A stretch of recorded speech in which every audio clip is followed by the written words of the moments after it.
In 1938, an amazing expedition set out to explore a remote, sacred land beyond the Himalayas, Tibet. The expedition was an extraordinary achievement. Those months they spent in that strange land, opening it up. The explorers were a team of elite Nazi scientists, led by a glamorous adventurer.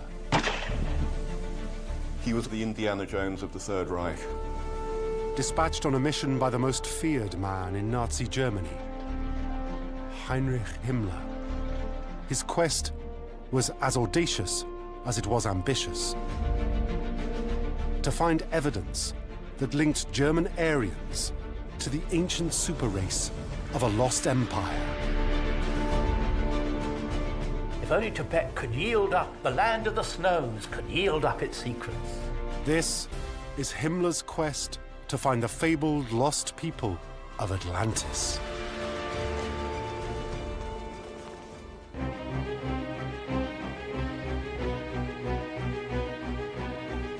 In 1936, one of Nazi Germany's rising stars, 26-year-old zoologist Ernst Schaefer, was officially summoned to SS headquarters in Berlin.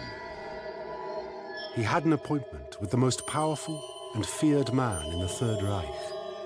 Not Adolf Hitler, but Heinrich Himmler. As Reichsführer, Himmler commanded an elite SS paramilitary force 250,000 strong. A black-clad army dedicated to the supremacy of the German race. He was chief of all police throughout Germany, including the secret police, the brutal Gestapo. Himmler organized the arrest and detention of Jews as controller of a growing number of concentration camps. The SS was a huge set of tentacles reach out into Germany, and they're SS tentacles, and Himmler is chief of them. Now Himmler's tentacles were reaching out to envelop the young scientist Ernst Schaefer. Himmler wanted him to solve a problem.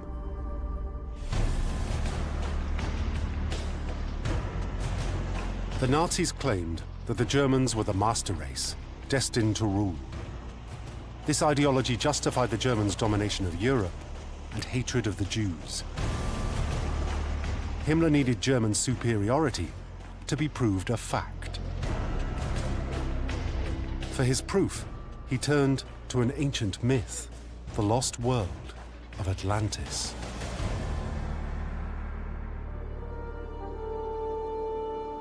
Atlantis was described as a vast continent in the Atlantic Ocean. Its people were elite humans who conquered and dominated all other cultures and races. The empire of Atlantis reached into Europe, Africa, and South America.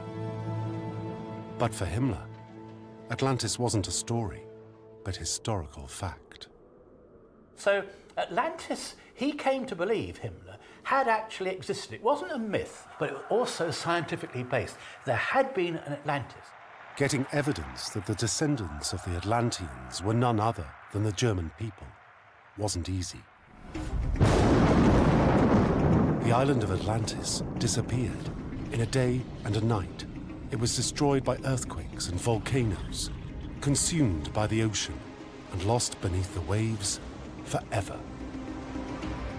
Far from the Atlantean civilization being lost in the cataclysm, Himmler believed it lived on. He held that Atlantis gave birth to every great civilization: the Greeks, the Romans, the Mayans and Aztecs of South America, even the ancient Egyptians. That these inferior peoples had been bequeathed their culture by the superior people of Atlantis. From the very beginning, it's all to do with race.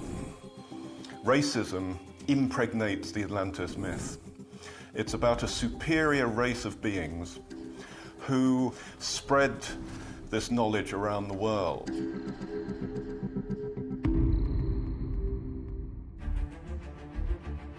Himmler had a specific mission for Schaefer.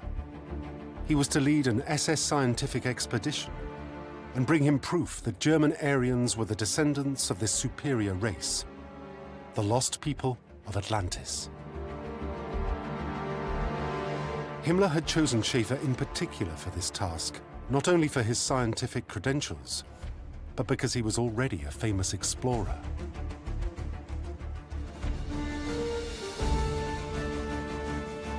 In 1930s Germany, Dr. Ernst Schaefer cut a heroic figure. He'd been a member of 2 American-led expeditions into Tibet. He was a fastidious scientist and passionate hunter who loved to study mammals and birds in the wild, and after he'd shot them. An ambitious self-publicist, he wrote books about his exploits as a young sharpshooting adventurer. They made him a celebrity in Germany. He becomes, for Germans, an embodiment of the ideal German in a way. I think that's how Himmler regarded him. A sort of heroic, brave, physically resourceful. The cliche would be Indiana Jones, the Indiana Jones of the Third Reich. Ernst Schaefer was the ideal person to lead the SS scientific expedition into Tibet. Himmler pledged him his personal support. Himmler told Schaefer that in ancient times, survivors of Atlantis had founded a great civilization in Asia. One mysterious country least diluted by the centuries of history was remote Tibet. For Heinrich Himmler, Tibet had an extraordinary appeal. The supermen of the Aryan race had gone there and in the fastness of Tibet had re-established their culture and their ways, cut off, remote from the outside world. In the 1930s, Tibet was one of the few scientifically unresearched areas of the world. Situated in the center of Asia, but isolated by the Himalayan mountains, the Tibetan plateau covers nearly 1 million square miles at an altitude of up to 15,000 feet. Could this natural fortress have sheltered survivors of Atlantis? If they did settle there, then the isolation would have kept them racially pure. They would be distant cousins of the German master race. If Tibet could be reopened and the evidence of the supermen of the past be rediscovered, here was the best proof possible of the validity of the argument that modern Germany and the Nazi movement and the Aryans of Germany now were directly related to the supermen.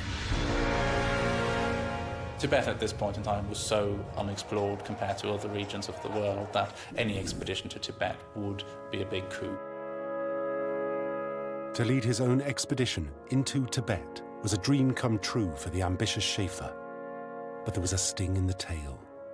Doing science for the SS meant doing it the SS way.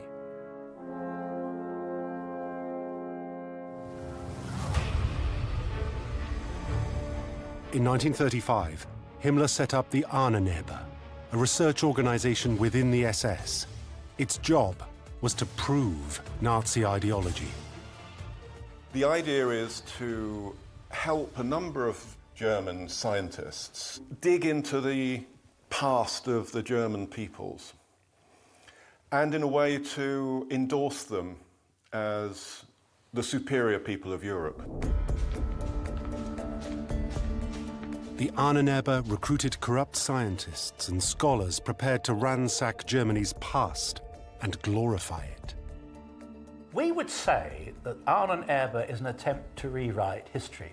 Himmler claimed it was a rediscovery of the true German history. And that's why all aspects of archaeology, philology, semantics, language, you name it, any ology or onomy, it had to be taken into Ahnenerbe because those elements could become means by which the truth of the great German past could be rediscovered. What is remarkable is that the German state of the time, the Nazi state, certainly according to the SS chief Heinrich Himmler, needed to create its own mythologies. the ancient swastika symbol was appropriated to represent Nazi power and signify their hatred of what they saw as inferior peoples. The Ahnenerbe also undermined what it saw as anti-German science. Even the great Einstein, because he was Jewish. German nationalists resented the achievements of Jewish scientists, and they came up with an absurd idea that their science was in some way Jewish and therefore not wanted in Germany. And this did force them to validate science that was really very mediocre, if not absurd.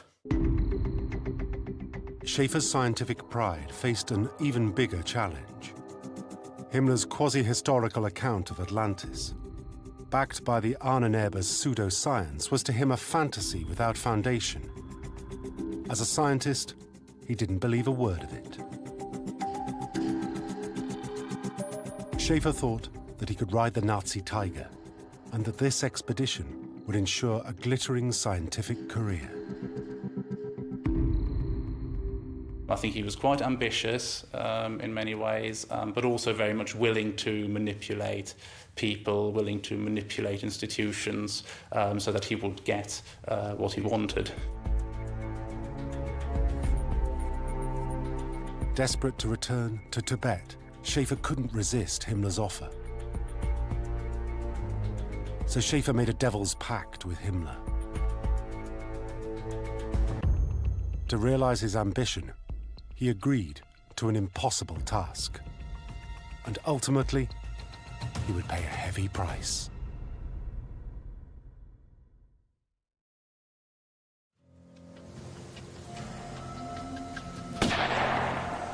Ernst Schaefer was a political animal, always able to manipulate a situation to his advantage. Or so he thought. In 1933, Schaefer had been studying for his doctorate when Hitler was elected Reichschancellor of Germany and the Nazis swept to power. The Nazis' racial policies caused many Jews to leave the country, as did many scientific researchers. But Schaefer embraced the new order and signed up to Himmler's increasingly powerful SS.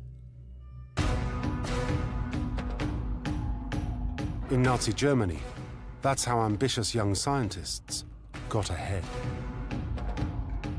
It was actually very sensible of Schaefer to join the SS in 1933. He was ambitious. He had unusual ambitions. He didn't just want a university seat. He wanted support for his work as a naturalist. He rightly believed that the SS would back him. He himself said that politics serves science and science serves politics. If he could make that illusion himself, then it would justify and explain why he was so willing, so ready to join a political movement, because it gave him the scientific freedom to pursue the researches that he believed was his mission.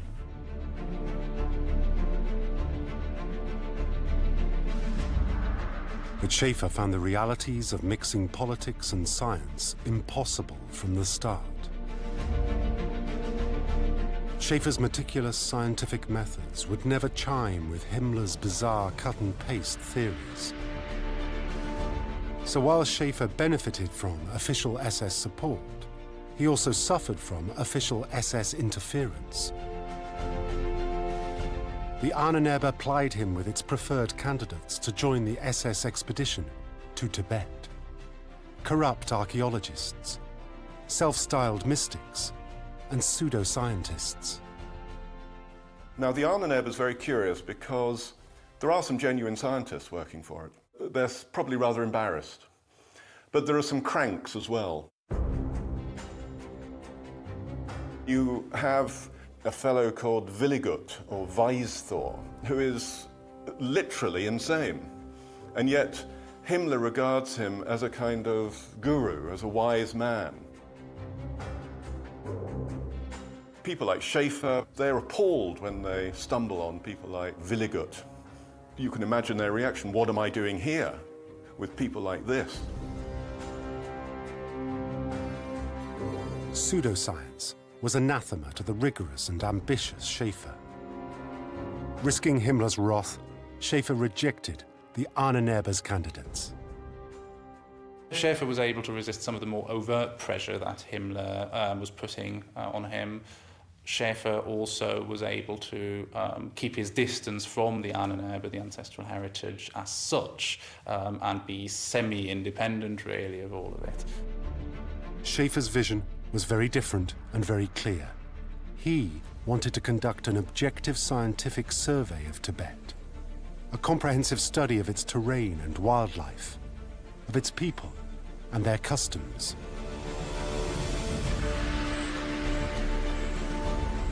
It was a holistic approach to science ahead of its time.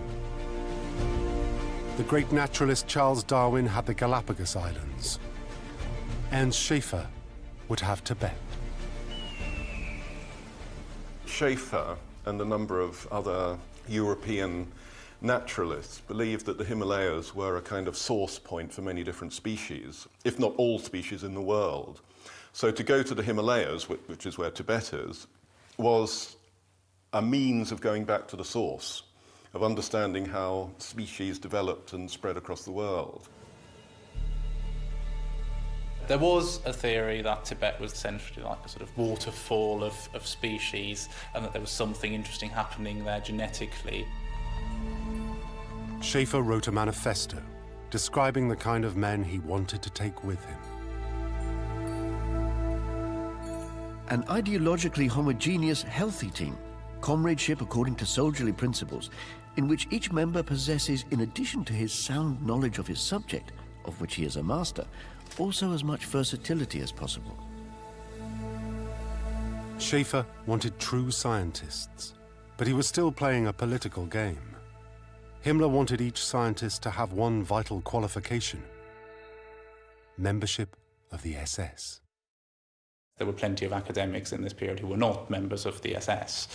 So I think Schaefer took a lot of SS members partly because that brought prestige, partly that made sure that Himmler would not necessarily withdraw his patronage. To achieve his vision of pure scientific research, Schaefer himself would go as zoologist, ornithologist, botanist, and of course team leader. As team geologist, he chose 24-year-old Karl Wienert, and as entomologist, 38-year-old Ernst Krause. There was one member of the expedition was interested in Tibetan insects, butterflies and so on. Another member of the expedition was meticulously taking geomagnetic readings at different points across the Himalayas. I don't think you can really say there is a Nazi kind of butterfly collector, or that there is anything political about geomagnetism.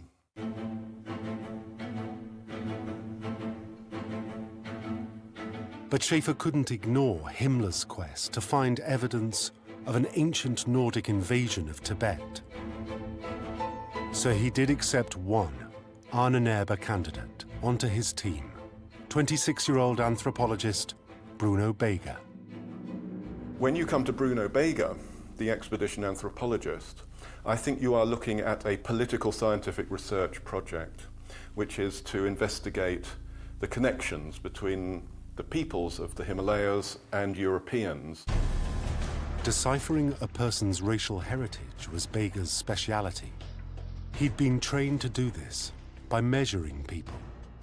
Skull shape and facial features were thought by racial anthropologists to be particularly important. They separated what they saw as the superior Aryan race from the inferior races. Bruno Beger had done some research on racial theories and racial mixing in particular. He had worked with Heinrich Günther, who was a very famous big shot amongst racial scientists in the Third Reich. Schaefer realized racial anthropology was essential to the success of his expedition. He needed Beger. He was the only person who might find the evidence Himmler had asked him to provide. Allegro and Schaefer at this point both really believe in a lot of the ideas that are around in National Socialist Germany. They do primarily see themselves as scientists in their future careers, really. The problem with that, however, of course, is that science and politics are very, very closely linked in Nazi Germany. You can't have science without the politics. Himmler believed they would produce enough evidence to justify the expedition itself, and it would add to his dream of recreating a German culture linked very directly to the Aryan past. Schaefer had his team in place. After a year of preparation, he was ready to lead his expedition into Tibet. But his timing couldn't have been worse.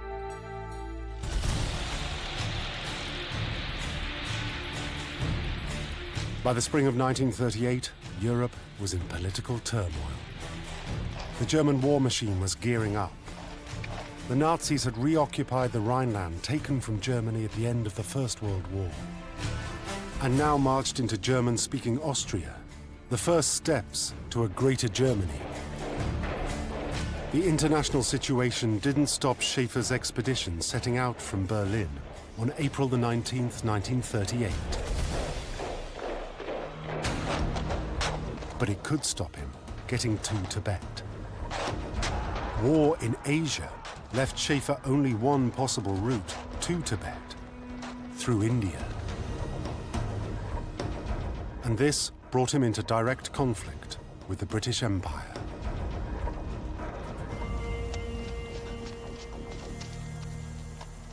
Tibet was a nominally independent country, ruled in the absence of the young Dalai Lama by a regent and a council of ministers. The British ensured they were the only Europeans allowed to advise the Tibetan government. The British at this point in time weren't really that keen on allowing Schaefer into Tibet. However, that wasn't necessarily completely uncharacteristic. The British had never been particularly keen on allowing foreign expeditions into Tibet. The Tibetan government itself was also never particularly keen on allowing anyone other than the British into Tibet. Schaefer nevertheless sailed via the Suez Canal for India. In this sensitive situation, he played down the SS support for his expedition to avoid antagonizing the British.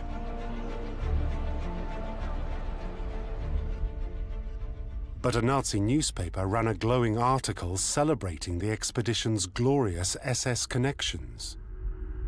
Before Schaefer even arrived, British and Indian newspapers burst into print, with headlines screaming, "Gestapo agent in India." They were accused of being German spies. It was a disaster for Schaefer. The British authorities didn't give the German expedition permission even to enter India. The precious expedition Schaefer had prepared for all his life was over before it had even started.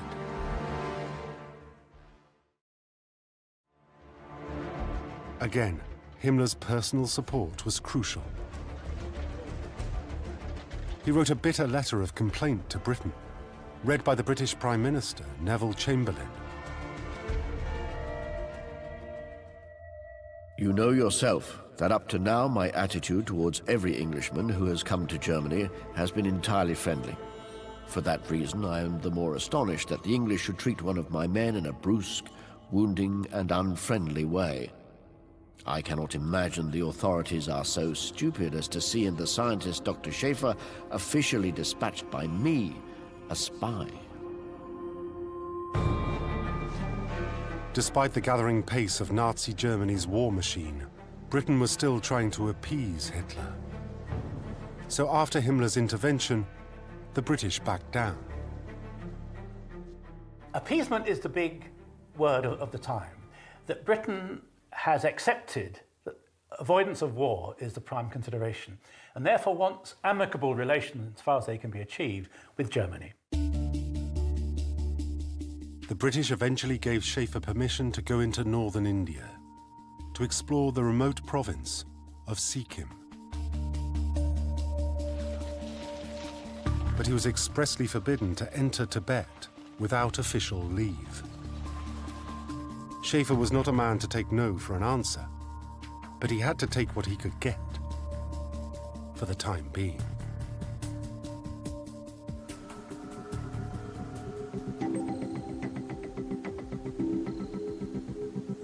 Once in Sikkim, Schaefer expanded his operation, hiring porters and pack horses, buying food and equipment. Despite being forbidden to enter Tibet, Schaefer also hired Tibetan speakers. As close as possible to the Tibet border, Schaefer set his team to work on their varied scientific research, collecting data for his scientific survey and also for Himmler's quest for European traits he believed would racially link the German people to the Atlantean super race. Sikkim became a place of great interest to Bega. There are many people in northern India who are descended from Tibetans, so Bega had a lot to start with. For an anthropologist and ethnologist like Bega, the races of this remote area were fascinating. As Schaefer noted, nearly all these fragment tribes have preserved their own cultures and their own languages and are distinguished by well-marked racial characteristics. Bega made meticulous measurements, compared eye color to a chart, and compared hair color to graded samples. No detail was too small or obscure for his specialist equipment to measure. He'd brought a vast array of scientific instruments, which could all be ordered from scientific mail catalogues in the Third Reich, really. One particularly outlandish instrument that he brought was an instrument designed to measure the curvature of fingernails, for instance. Racial anthropologists measured racial identity and status in the shape of the skeleton, and in particular, the skull. The cephalic index was the ratio between the breadth and depth of the head. A long, narrow Teutonic head indicated North European ancestry. He would measure the ratio between your forehead and your nose, the distance between your eyebrows, and all sorts of very intricate measurements. And although it seems rather crude now, he is in a way measuring your genetic inheritance.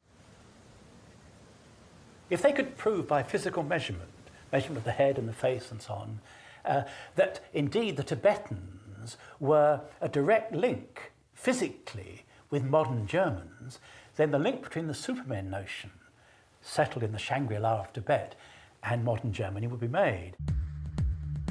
Bega's expert measurements of the short, dark-skinned, black-haired peoples of Sikkim would struggle to find evidence for Himmler's fantasy of the superhuman, blonde, blue-eyed conquerors of Tibet. Himmler wanted evidence of a dominant strain of people.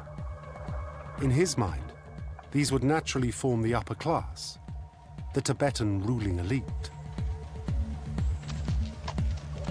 He's particularly interested in Tibetan aristocrats in Lhasa, and he wants to find a connection between the Tibetan elite and Nordic people.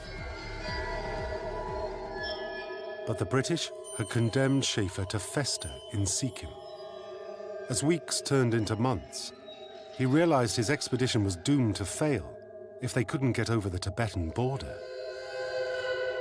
He wrote in his diary, "We are at Tibet's frontier. It is the realm of our most powerful yearning. Up there, not far away at all, is the border pass." The border haunted Schaefer's imagination. There was nothing physically to stop him. There are neither guards nor sentinels, neither barrier nor gates. At that lonely altitude, there is only an oboe, a heap of stones wrapped in prayer flags.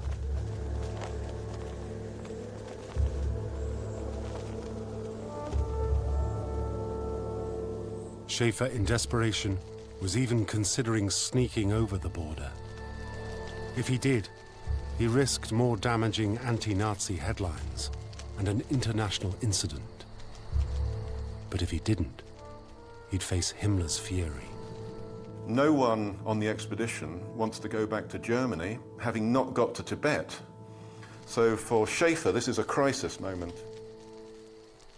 He'd put up a massive expedition, put a lot of personal effort and investment into all of this. Somehow he has to cross the Himalayas. Otherwise he's going to lose face in Germany. He doesn't want to be humiliated. Schaefer was torn. He felt honor bound to resist the temptation. I have promised the Viceroy not to cross the Tibetan border without official leave. And as a German, I'm not willing to break a promise. But what does official leave mean? Schaefer was looking for a way to wriggle out of his promise to the British. And he was in luck.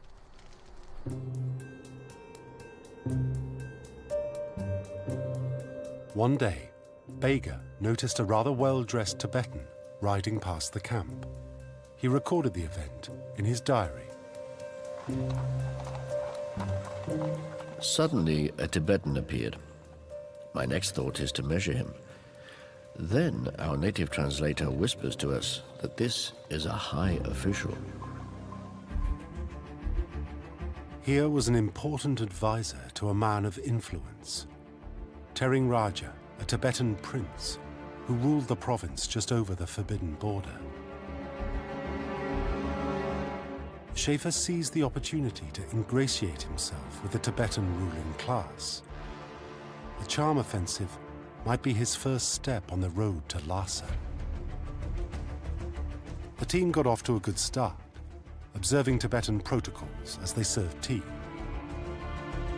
Schaefer, they made out, was a great and powerful leader.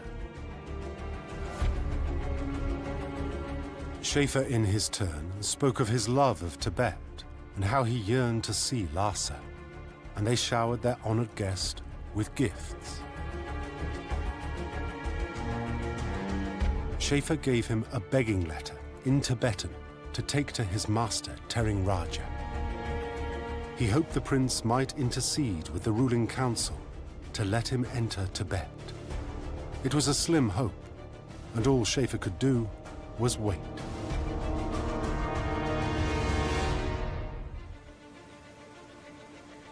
As the summer of 1938 slipped into autumn, Schaefer remained isolated on the India-Tibet border. It seemed that the British had won. He was trapped. Then, after 5 months of waiting, a letter from Lhasa. To the German Herr Dr. Schaefer, Master of 100 Sciences. First, the ruling council declared that Tibet is forever prohibited to foreigners. But then the letter took on a more friendly tone. It nevertheless appears from your letter that you intend only friendship, and to see the Holy Land and its religious institutions. Then at last the translator read the news they thought would never come. We grant you permission to enter Lhasa and stay there for 14 days.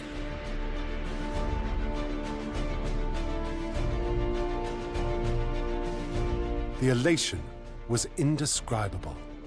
All 5 German scientists were invited by the Tibetan ruling council to visit Lhasa for 2 weeks. Schaefer had wriggled out of his promise to the British. Here was the longed-for official leave. It was pretty spectacular getting these German scientists into Lhasa.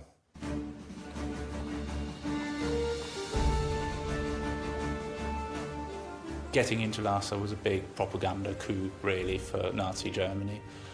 Particularly so since the Nazis did, at this point in time, make a lot out of the fact that Germans could supposedly deal with non-European peoples better than the British. With news of the historic invitation, Himmler promoted the whole team.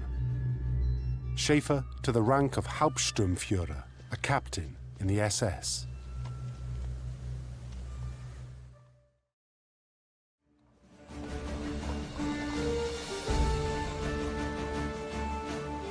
On January the 19th, 1939, Schaefer saw the Dalai Lama's vast Potala Palace towering over Lhasa.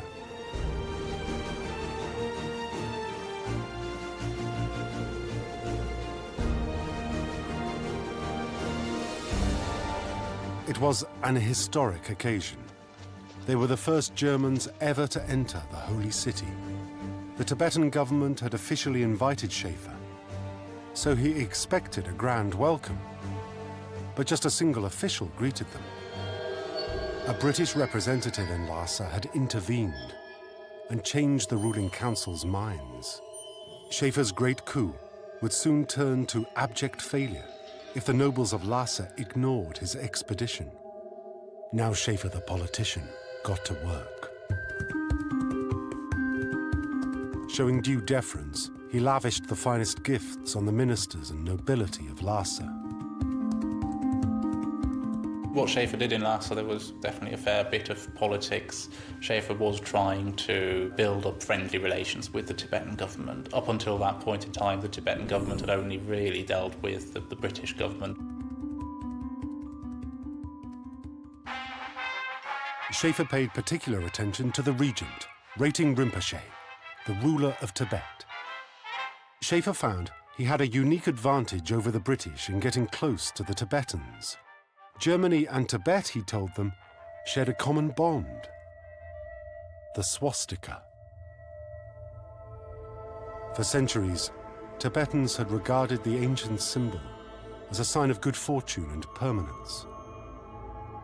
Schaefer made gifts of Nazi emblems, explaining to his hosts how revered the symbol was in Germany. The Tibetans were delighted, not knowing that in Europe at that very moment, the swastika was a symbol of oppression and violence. With this deception, Schaefer scored another great political coup. The regent later on sent a letter back home to Hitler, addressing him as the German king, and asked for more contact between Germany and Tibet and friendly relations.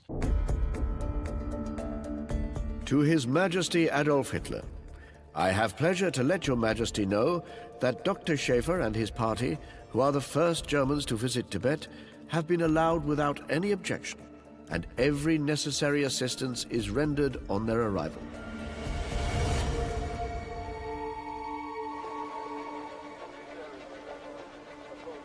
Thanks to Schaefer's access, the ruling council gave the Germans unprecedented freedom to film Lhasa, its monasteries and medieval setting. Schaefer and his team documented the exotic streets and markets with their rich variety of food and cloth and jewelry. But Schaefer's personal research was suffering. The wonderful letter from Lhasa had also imposed a terrible condition that struck at the heart of why Schaefer was in Tibet at all: hunting. It was a bitter blow. Schaefer had traveled halfway round the world only to be banned from collecting wildlife for his own research. Well, not quite. Schaefer did manage to hunt, but quietly, mainly with a catapult and only the occasional bullet, when no one was about. Schaefer, of course, did really circumvent some of the conditions, although not in a very ostentatious manner. Beger's work also suffered a severe setback. During the colourful New Year festival, as Schaefer and the team filmed the magnificent dances and parades, they got too close with their cameras and were stoned and injured by angry monks. After that, Beger's work measuring people was considered by the team to be provocative and foolhardy. A frustrated Beger saw an extraordinary variety of people slip through his fingers.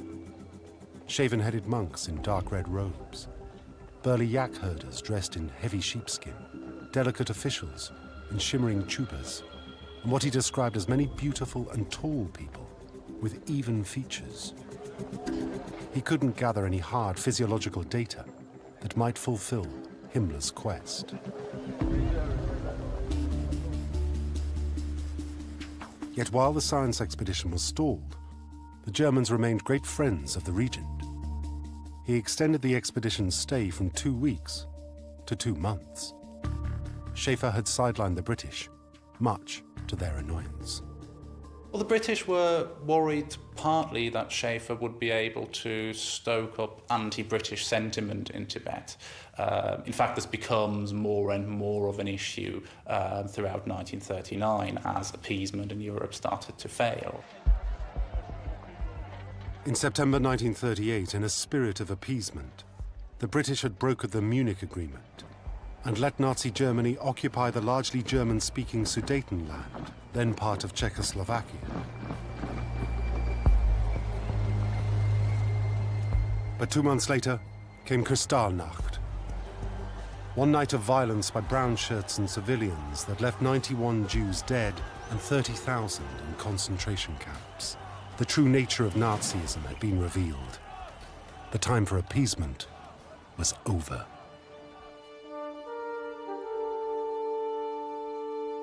The Germans still enjoyed official approval. His team were allowed to leave Lhasa to explore the holiest places in Tibet, banned even to the British. But as they explored the sacred Yarlung Valley east of Lhasa, they began to receive messages urging them to return home to Germany.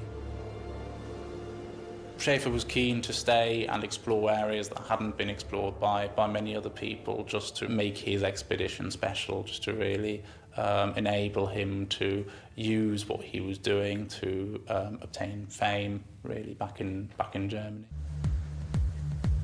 A European war seemed increasingly likely, even inevitable. If they waited much longer, they risked being interned by the British as enemy aliens. The expedition was running out of time.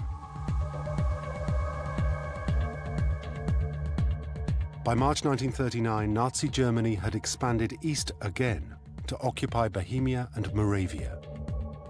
But Britain had a mutual assistance pact with Poland, and any further German advance into Poland could not be so easily ignored. Europe was on the brink of war.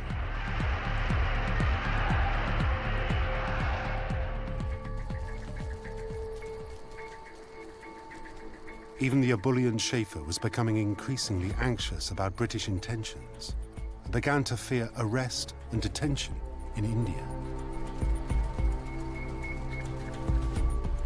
Bager reported that in the summer of 1939, Schaefer received a letter from his father and was so deeply affected by it that he disappeared for an hour. His father pointed out there's a war coming, and he said to the son, if I were you, I would make the best of what you've had and return. If Schaefer wanted a chance of actually getting all his samples and specimens and data back to Germany and make something out of them and make a name for himself, he really needed to leave before war broke out. Bager wrote that he and the others were also being warned they were in danger. We sat around the fireplace and discussed it. Suddenly we realized a letter and transmission from Berlin had the same message. My wife had been hinting too. The war, they were told, would start after the summer. That was only weeks away. It was time to go home to Germany.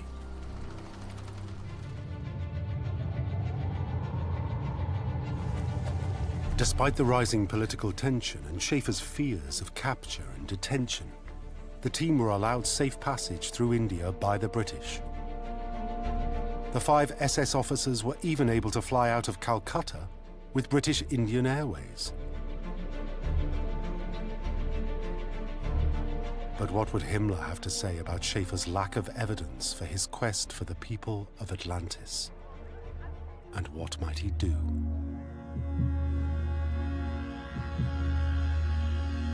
Even worse, when the team touched down in Munich, Heinrich Himmler himself would be there waiting.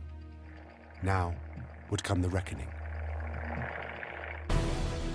But Himmler welcomed Schaefer and his team as heroes. Here were fine young men, great scientists, you could call them, or young Germans at their best.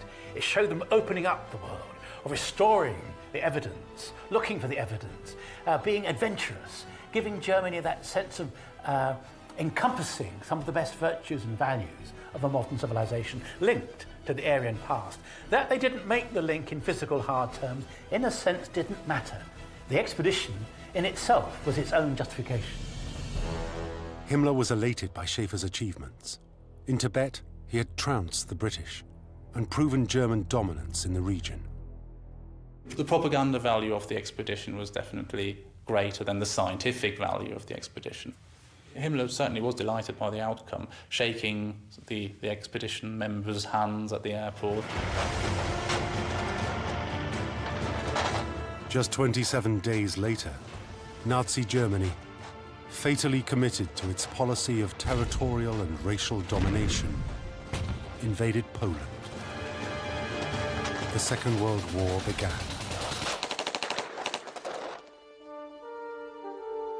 Schaefer was not yet 30 when he returned to Germany a national hero. But what had his extraordinary expedition to Tibet actually achieved? Schaefer's personal scientific vision came to nothing. Most of the huge amount of data his hand-picked team of scientists gathered lay unexamined and then lost in the tumult of war.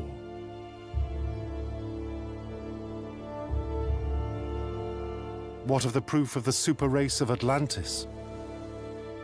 It seems Himmler had asked the wrong guys. He'd certainly asked the wrong question. Even racial anthropologist Bruno Beger had found the Atlantis Nordic idea hard to swallow. Beger was trying to find out what kind of racial mixture there was in Tibet. I don't think Beger's research was as grand as believing the Nordic race had changed all of Asian history.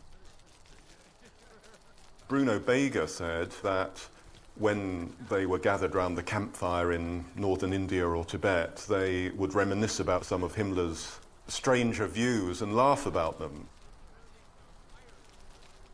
But these men, as SS scientists, were supporting Nazi ideology, working with a man whose crimes were beyond imagining. Heinrich Himmler, let's not forget he was a super efficient bureaucrat who created a state within a state that carried out the worst genocide in human history. So we shouldn't reduce him to an eccentric or a crank.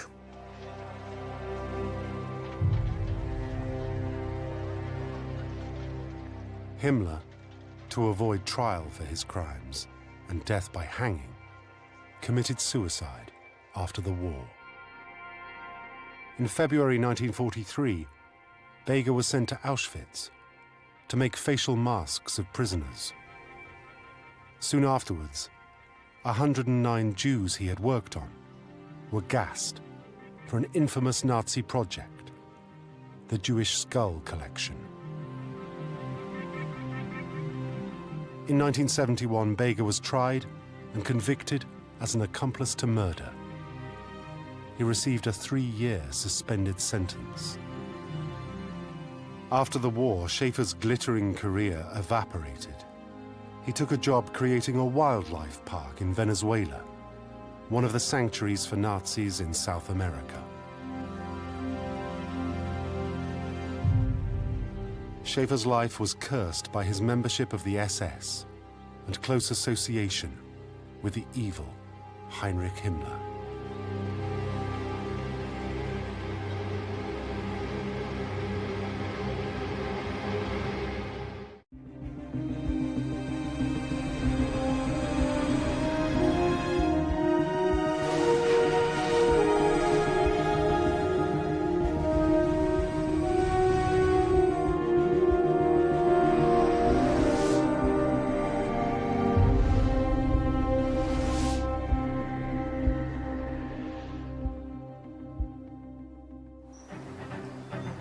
The Salzkammergut Lake District in Austria is known as the Devil's Dustbin.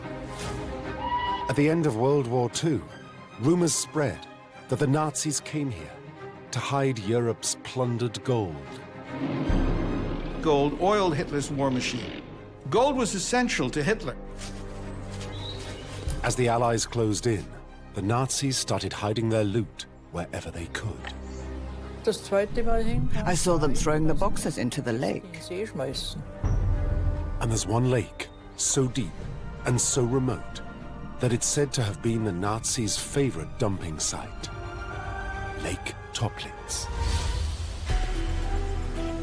The stories of what's been dubbed the Nazis' El Dorado have obsessed treasure hunters for the last 70 years. Man stops thinking logically when it comes to gold. When a team of divers explored Lake Toplitz for the first time. On the monitor, I could see there is something there. They didn't discover gold, but something every bit as extraordinary.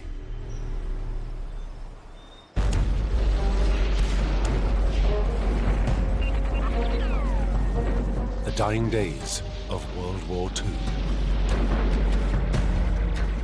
Hitler was in his bunker, unable to accept defeat. But most Nazis knew the game was up. It was time to start hiding evidence of their crimes.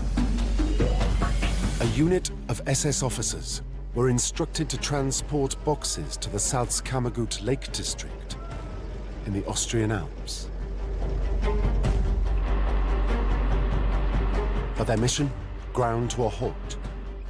The road didn't go as far as the lake they'd been instructed to reach. They needed alternative transport to get their secret cargo to its destination, Lake Toplitz.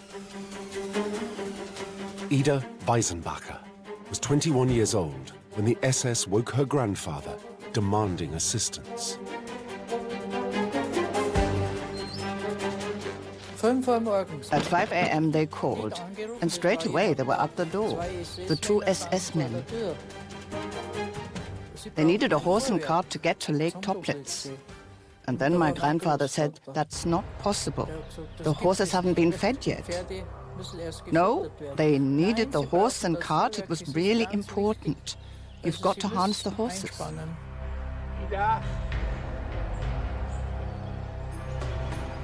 Ida Weisenbacher was terrified for her life and quickly followed instructions. They said it has to be done quickly. The boxes have to go to Lake Toplitz.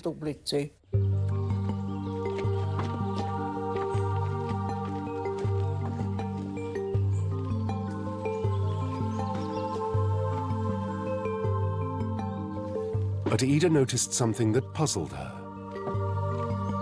The boxes weren't all the same. There were heavy ones and light ones. They were different, big and small. The small ones were heavy, really heavy.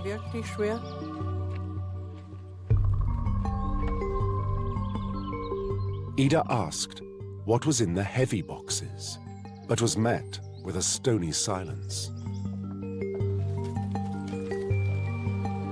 The SS man who came with me didn't give anything away. I asked, where are you from? He wouldn't tell me anything. It was all very strict. Everything had to disappear in great secrecy.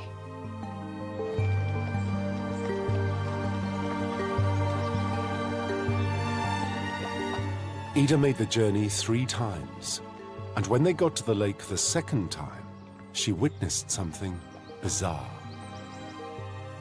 When I got back with the second load, I saw them throwing the boxes into the lake. She didn't realize it at the time, but what Ida Weisenbacher witnessed may have been one of the final acts of the biggest bank heists in history.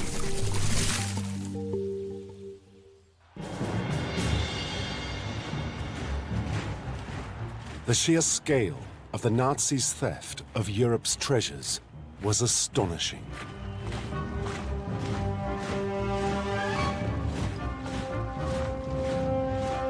The plunder of Europe was, from the beginning, a part of the Nazi war plan.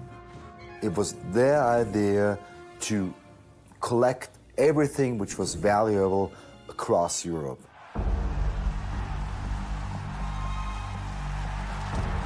The Nazis plundered the museums and private collections of the newly occupied countries for priceless works of art. Hitler was an art fan, and he was fascinated by art, treasures.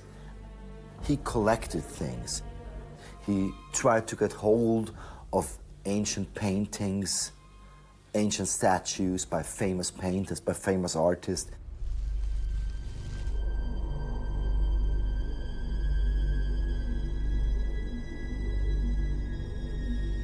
Hitler's deputy, head of the Luftwaffe, Hermann Goering, personally amassed a vast collection of looted art and gold, sent to him from across occupied Europe, estimated to have been worth $200 million.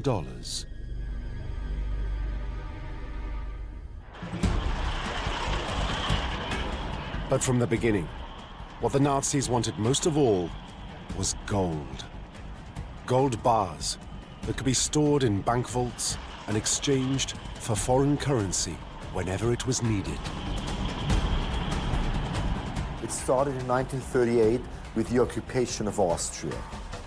They took the national reserves of Austria the moment they entered Vienna. They continued in Czechoslovakia and went on, because what the Nazis, of course, needed was gold. The Nazis stole $2.5 million worth of gold from Czechoslovakia, $200 million worth of gold from France and Belgium, and later in the war, $30 million from Hungary and $100 million from Italy. The Nazis stole the gold from the gold reserves of the countries that they conquered. Gold was essential to Hitler. Everybody has the mythical idea that Hitler was just, and Germany was rolling in money as it is now. But in fact, Germany didn't have enough food to feed its people. In total, Berlin accumulated $500 million worth of foreign gold, the equivalent of over $36 billion in today's money.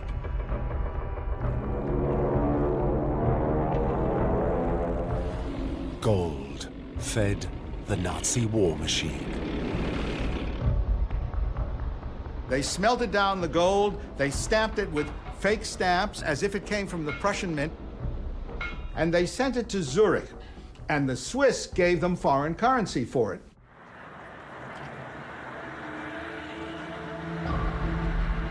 Swiss banks became complicit in the Nazis' theft of Europe's gold. An American investigating group determined that of the $400 million, which is a lot of money then, 50 years ago, of the $400 million that was sent through, to Switzerland from Germany, 300 million of it was stolen. There is a reason why the Nazis never attacked Switzerland, because it was their banking place. It was their way to shore up their treasures, but it was also their place to do the trade with all sorts of foreign countries. The Americans and the Allies begged the Swiss to stop taking the gold, and they refused. They continued to take gold until 1945, when the Germans had more or less lost the war.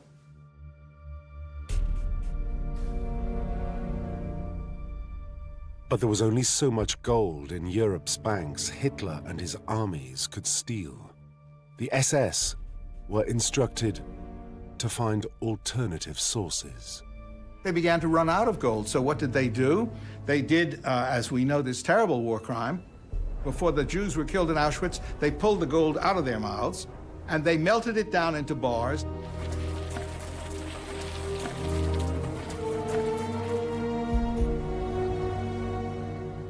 The SS stripped concentration camp victims of an estimated $70 million worth of gold teeth and jewelry.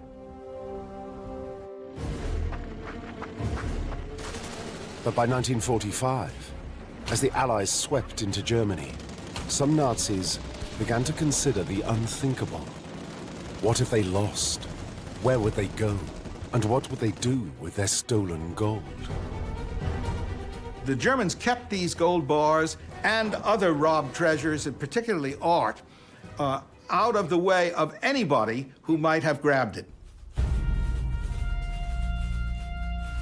The Nazi gold was under threat. Hitler instructed the SS to make Berlin's reserves disappear.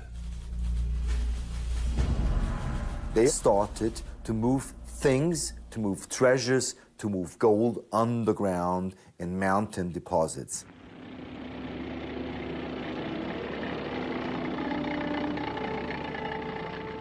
But the Americans got wind of Hitler's orders. On the 4th of April 1945, they entered the German town of Merkers and discovered a vast hoard in an abandoned salt mine. Over 8,000 gold bars, worth $240 million. The 100 tons of gold bullion represents most of Germany's reserve. They couldn't believe their eyes. They were just blinded by the incredible amount of gold just packed away there.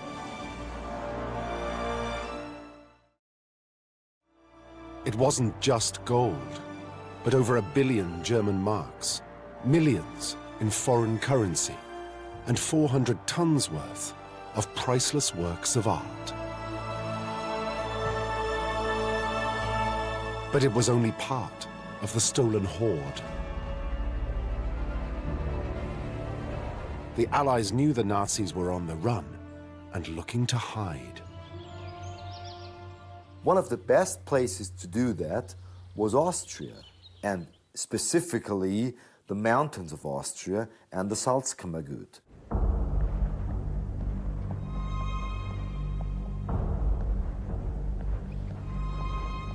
Secretly, the Nazis sent freight trains south in the hope of evading the Americans approaching from the west and the Russians from the east. When those trains rolled into the Salzkammergut, they were just packed up to the top with all sorts of treasures, gold, valuables, paintings, all the Nazis finally could get hold of before they had to leave.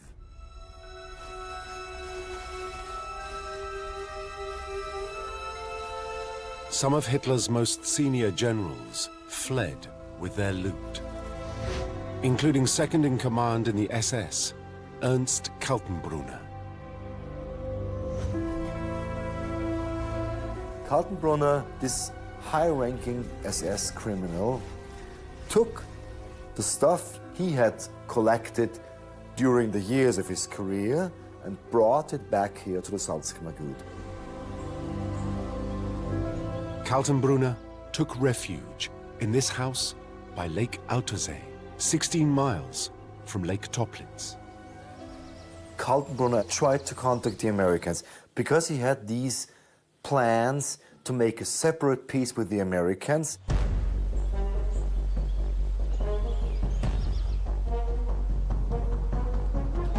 But when his overtures of negotiation were rejected, Kaltenbrunner fled, but not before burying his loot. When Kaltenbrunner finally left the Salzkammergut and tried to flee, what he left behind and what was found was gold in his garden. He just simply took cases full of gold and hid them in his garden, and those were dug up in the first weeks after the war.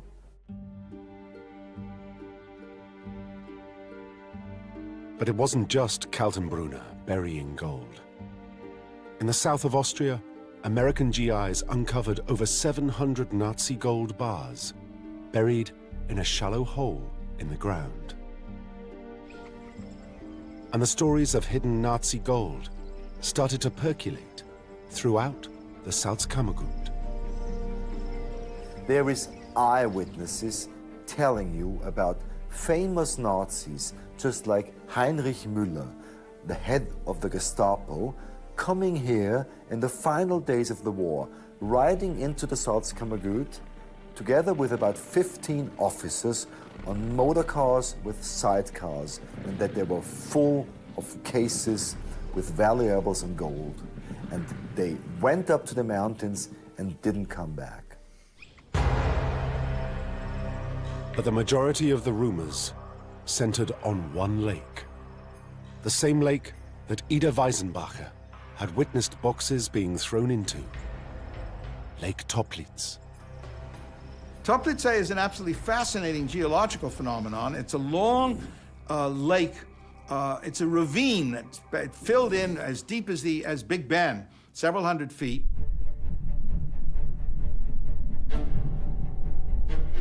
The Nazis knew all about Lake Toplitz. Joseph Goebbels' holiday villa was close by. Because of its 103-meter depth and remote location, from 1943, it had been used as a naval testing station. In its dark waters, the Nazis experimented with underwater explosives and submarines, testing them at different depths.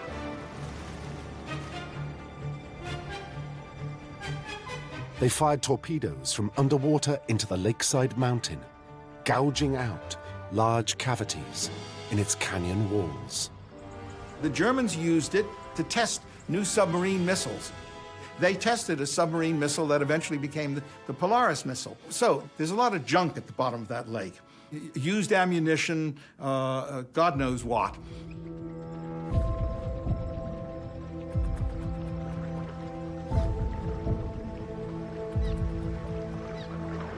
Lake Toplitz was seen by SS Command as an ideal place to sink the Nazi horde and stop the Allies getting their hands on it. And one day, when things improved, they would return and retrieve it.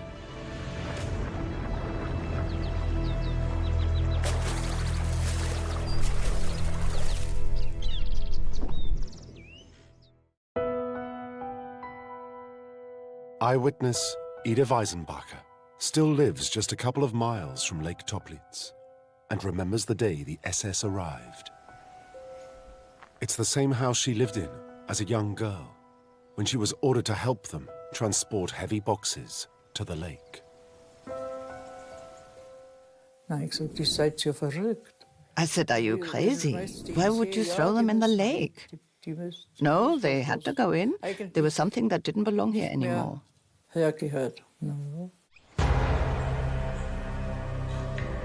But precisely what was in the heavy boxes, she did not know. Could they have contained the missing Nazi gold?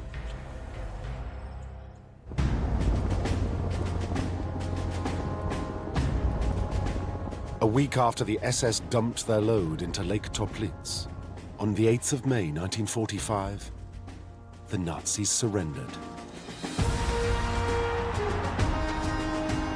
The Allied nations celebrated victory.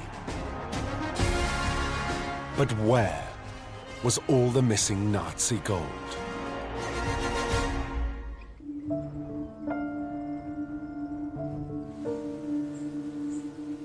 After the war, as the years went by, the stories of what was thrown into Lake Toplitz grew and grew.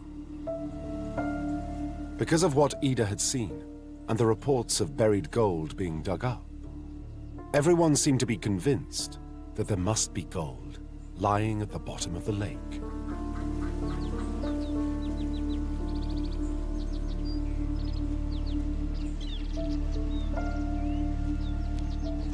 In the 1950s, local boy Gerhard Zauner grew up on the stories of buried treasure in Toplitz.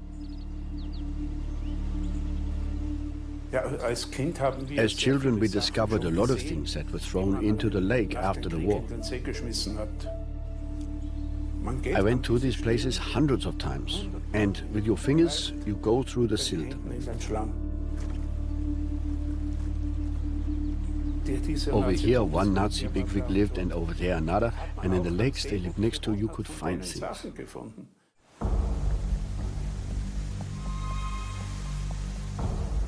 In the post-war years, amateur divers attempted to reach the bed of Lake Toplitz to recover its Nazi treasure. But Toplitz is a highly unusual lake. No oxygen exists below 20 meters, so nothing perishes. With its steep, wooded banks, trees fall in and form a false bottom of floating logs, under which, if you get trapped, there's often no way back to the surface.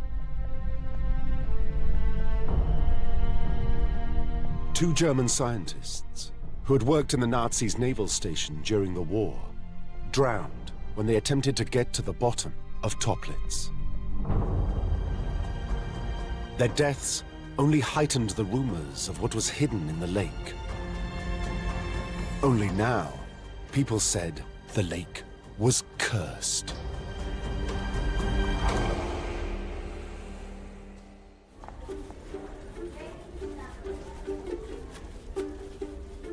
In the late 1950s, the stories of gold dumped into Lake Toplitz proved irresistible to one journalist.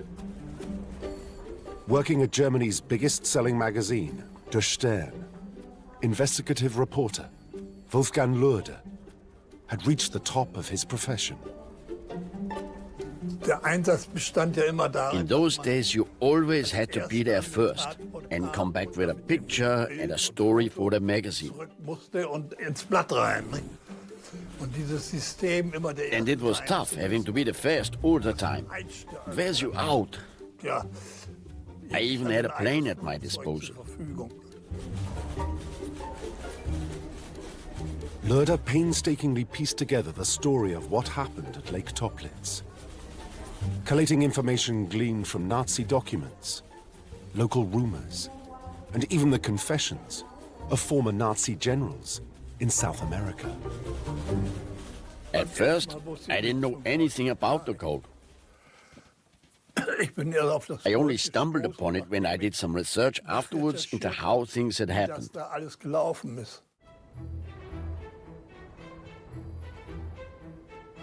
Based on what he'd discovered, Loerde persuaded his editors to finance the first large-scale exploration of Toplitz, on the grounds that he might just get the scoop of the decade. And it helped that Wolfgang Loerde wasn't just a journalist. I was in the Navy. I was a naval officer during the war. So I know how to operate underwater.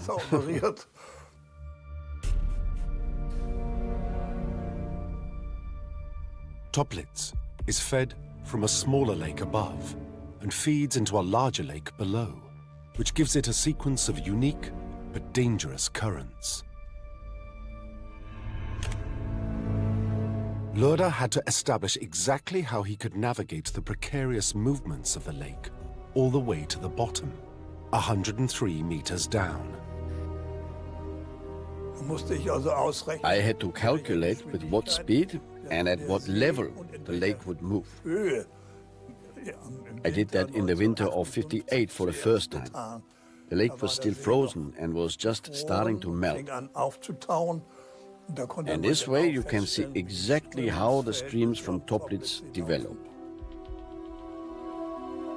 And even if he managed to work out the currents, getting whatever was down there to the surface presented a whole other set of problems. Loerde adapted technology he had used in the Marines. I did the calculations and then we built ourselves a claw gripper. We had built the gripper in such a way that it opens when it goes down. And then a rope had to be pulled, so it closes when it is down. And when it was closed, we would pull the box up. You learn a lot in the Navy. de Stern commissioned a fleet of VW Dormobiles to transport Loerder and his team of divers, photographers, and writers to Austria. But it was very much Loerder's story. He would lead the exploration and write daily reports as he went. Loerder attached to the claw gripper lights and a camera, which would relay pictures to the crew on the surface. With the information he had acquired from locals and former Nazis, Loerder had a good idea where the suspected gold had been sunk. Using my calculations, we eased down the claw gripper, down to the 100 meters depth of the lake.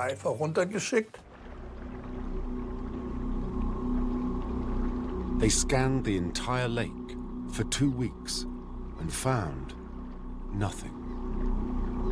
But Loerder was determined, and just when they were ready to give up, told his team they had to continue into the darkness.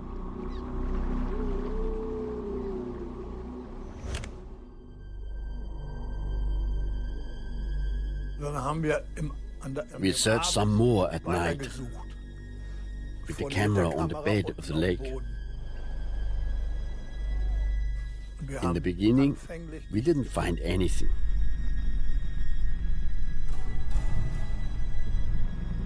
But then through the cable on the monitor, I could see there is something there.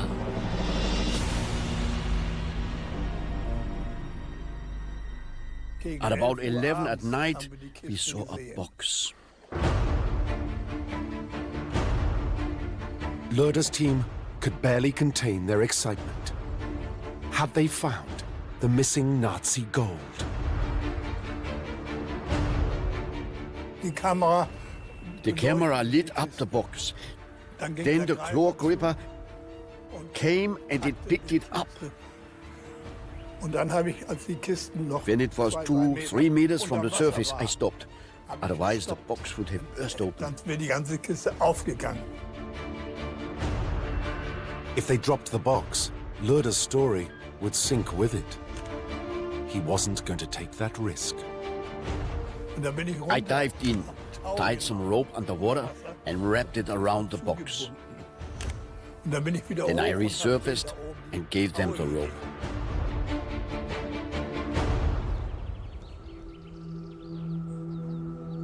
But when they brought the box to the surface, no one was sure what was inside. The next morning, the world's media waited with bated breath. Amongst the crowd was local boy Gerhard Zauner, who still remembers the day that changed his life. For us it was sensational. We all went to Lake Toplitz with our parents to witness the salvation of this treasure. This was a big motivation for me. I had to get down there. But it wasn't just Zauner and his family who were on tenterhooks to see what was in Loerder's recovered box. The police came and the public. 80 or 90 people. It was a scrum. Then we pulled the box up. The box burst open. But there wasn't any gold in there.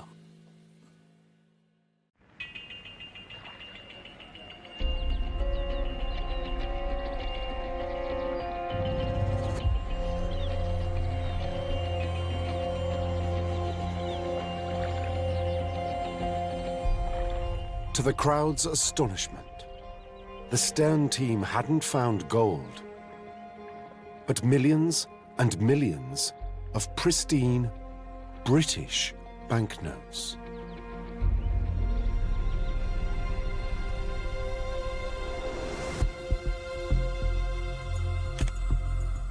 We brought them up, and after 16 or 17 boxes, we thought, this is nonsense.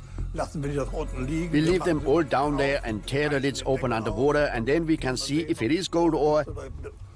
But they were just notes.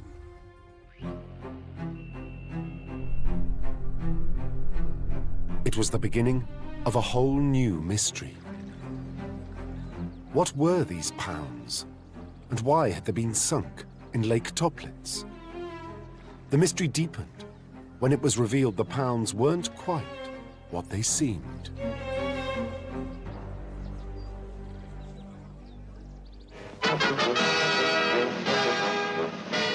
Lake Toplitz in Austria, and the end of a long search which for years puzzled Scotland Yard and the international police. Down there at the bottom of the lake are boxes of printing plates and notes, the clue to what must be the biggest forgery of all time.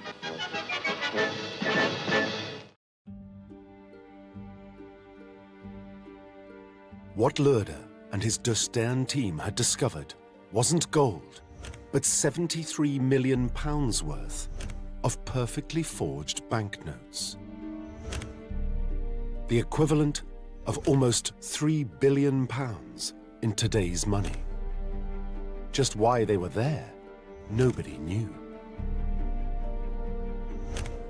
But unraveling the mystery of the counterfeit pounds would make Wolfgang Loerder's name. Loerder was consumed by this the way almost anybody who gets involved with it does. It was a tremendous sensation. He got a lot of publicity and a lot of very good stories.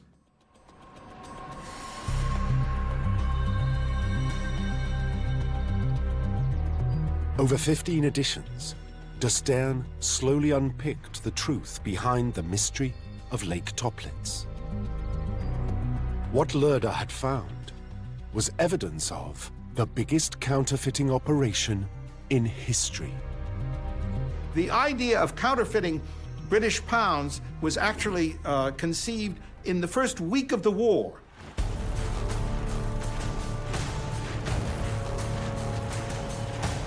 The Nazis' plan was to destabilize the pound as the world's reserve currency and bring the British Empire to its knees. Great Britain would be subsumed into the 1,000-year Reich. The Bank of England was convinced its banknotes were unforgeable.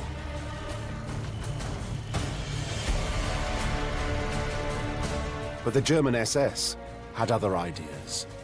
Its head, Heinrich Himmler, was in charge of the plan.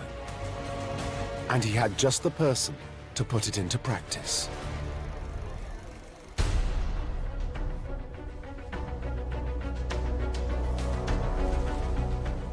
An SS officer with a background in engineering and a speciality in forging passports had come to Himmler's attention. His name was Bernhard Kruger. Himmler told Kruger he would even name the operation after him, Operation Bernhard. It was an offer Kruger couldn't refuse. Kruger was instructed by Himmler to use Jewish counterfeiters and artists to make his pounds.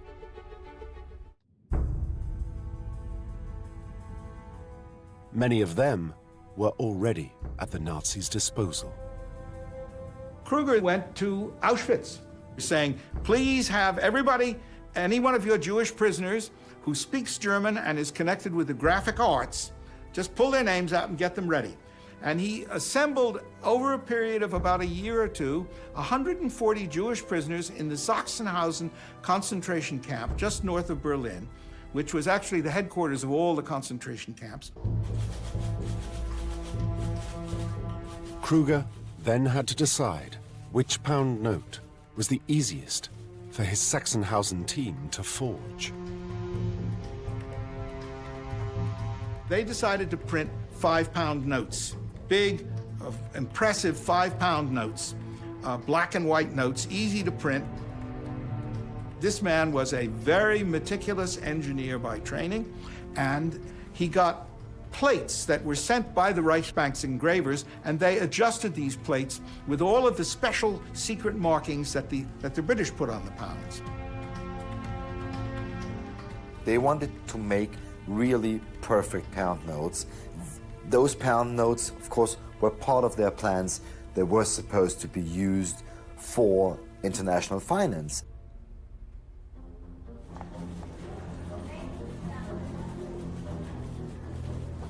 Wolfgang Loeder's De Stern articles revealed that in September 1942, the first Sachsenhausen-produced forged pounds had made their way into circulation over the Channel. They were technically brilliant, almost undetectable. The Bank of England declared them the most dangerous forgeries they'd ever seen.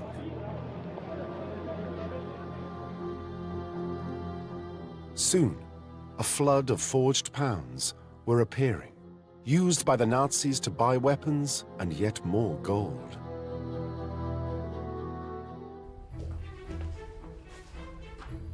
The Nazi plan was working. Sterling began to lose value.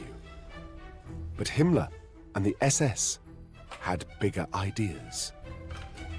They came up with this crazy idea that if they print millions of fake pounds and drop them over England, that the British economy would just blow up and collapse. Himmler wanted Goering's Luftwaffe to airdrop the forgeries over Britain, rendering the pound worthless. They certainly had enough forgeries. Between 1942 and 1945, the Sachsenhausen counterfeiters produced 134 million fake pounds. That represents roughly 13% of the billion pounds in circulation throughout the world.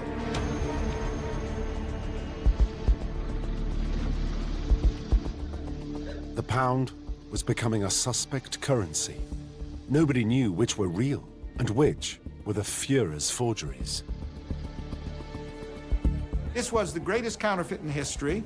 Captain Kruger, who was in charge of this, boasted quite correctly after the war, "I am the greatest counterfeiter in history," which he was. There's nothing even near it.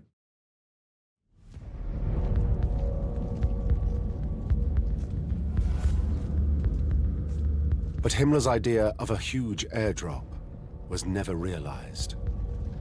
The Germans were losing the war. The Luftwaffe simply didn't have enough planes to put the idea into practice.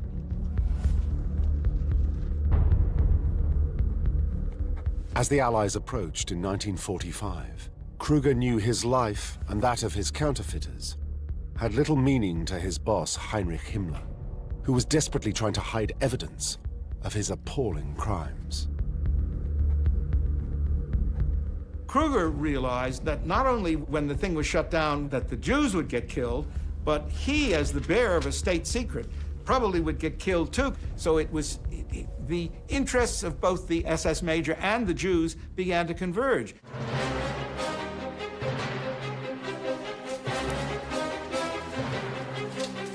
Kruger ordered his men to escape and burn all the evidence of his extraordinary counterfeiting operation. The trouble was, burning millions of pounds was more difficult than Kruger realized. Why didn't they just destroy them? The point is, they did try to destroy a number of them. They had orders to burn them and leave not a trace of any pound in the ashes. And they buried the ashes.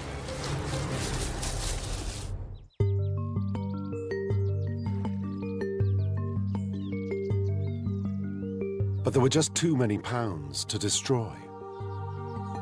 So Kruger sent a unit with forgeries boxed in weighted, waterproof crates, each weighing 200 pounds, to the Salzkammergut. Their destination was Lake Toplitz, as proved by Wolfgang Loeder, who pulled them to the surface in 1959. The intelligence service of the SS, in cahoots with high-level experts, brought the boxes to the Toplitz in Austria.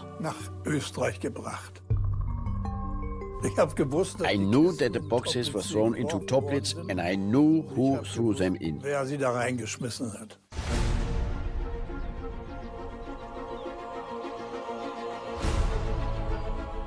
Loeder revealed that the SS unit were told very specifically to attempt to find a way of retrieving the boxes after the war.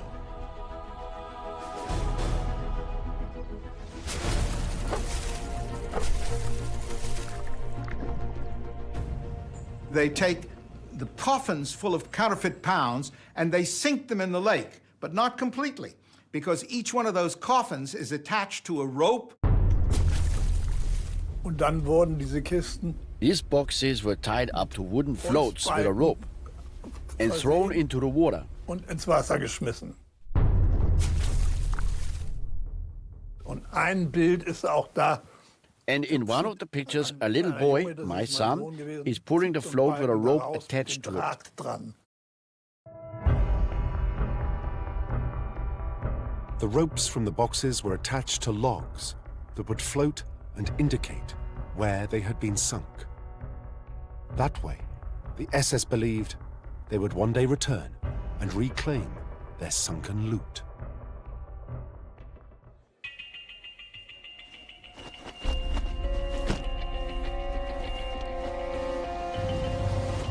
Once Loerder had discovered the truth, the Austrian government, on instructions from the Bank of England, destroyed Kruger's pounds. But such was the scale of the counterfeiting operation. Today, there are almost 3 times more counterfeits than originals left in existence. To me, the profound irony of the pounds is that the real fakes, and there are some fake fakes actually, that is people trying to cash in on it, the real fakes which fetch, 10s, 20s, 30s, 50 pounds, far more valuable than their face value, sometimes 100 pounds if they're good ones in good condition.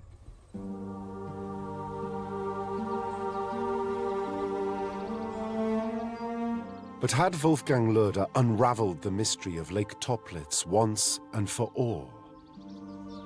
Were the stories of sunken gold just stories after all? Questions remained.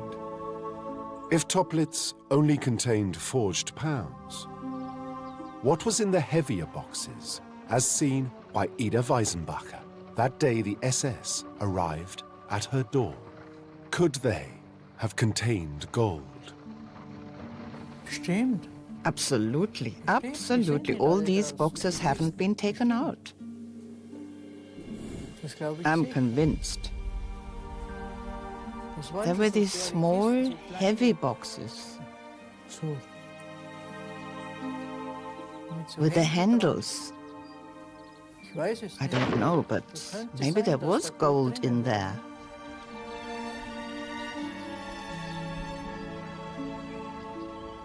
The gold must be really deep down. It's not such a far-fetched idea. Even the man who found the forged pounds in Lake Toplitz is convinced another unit of SS officers were responsible for the disposal of Nazi gold. There was a different group that transported boxes with gold to Austria. There are probably gold boxes down there. They're still there. The place can still be found today. I can even show you on a photo.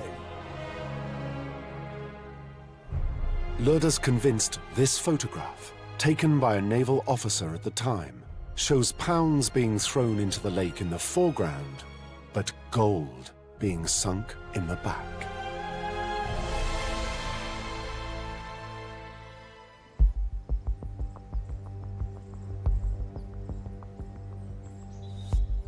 The rumors of sunken gold remain so strong that in 1963, 4 years after de Stern's revelations, a young diver from Munich drowned looking for it.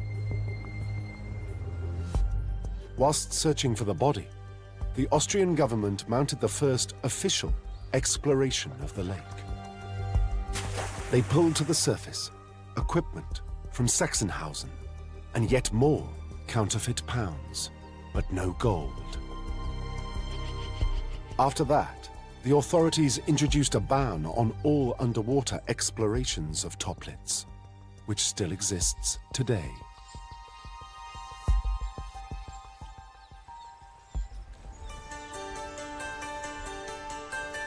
But that didn't stop one man, Gerhard Zauner, who as a boy had witnessed Wolfgang Loerder raising the forged pounds from the depths all those years ago. It is my world. It is my favorite lake because historically it's the hottest. Zauner has dived for gold and other treasures more times than anyone else in the Salzkammergut. He's pulled so much Nazi memorabilia from the bottom of the Austrian lakes, he's even opened his own museum.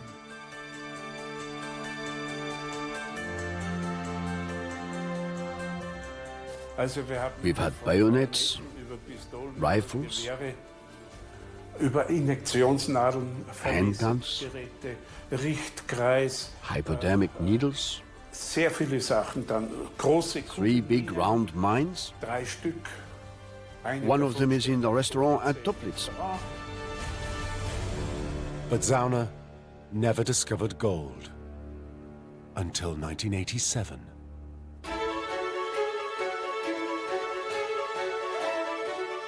On the 1st of April, Zauner pulled from the depths 14 perfectly preserved gold bars.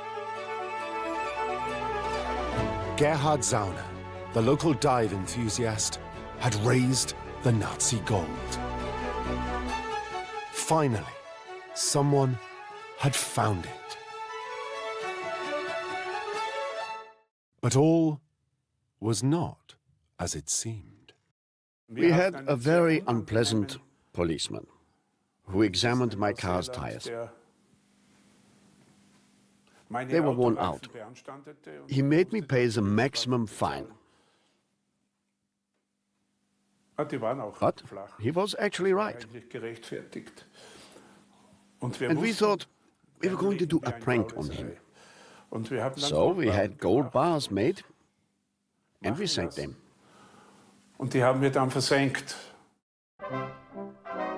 It was all just an April Fool's joke by Zauner to get back at his local policeman. We said it wasn't gold, but the police said it was as it was heavy. They took it away, and after 3 days they found out it wasn't gold after all. No one knows the policeman's real name now. Everyone just calls him Goldfinger. Even today, Zauner's hoax hasn't stopped the stories of Nazi gold in Lake Toplitz from persisting. There are so many funny stories the Austrians tell about it, because they say there's all these nutty Americans and British coming to Lake Toplitz and we're just making jokes with them. Any story that says, look, there's gold in them there hills or them there lakes is going to attract people who will say, let me go after it and look for it. Because after all, if you find it, you've hit the jackpot. The mystery of what really lies at the bottom of the devil's dustbin may never be solved. Today, Toplitz is a bit of a secret. It doesn't want to show all it's got, does it?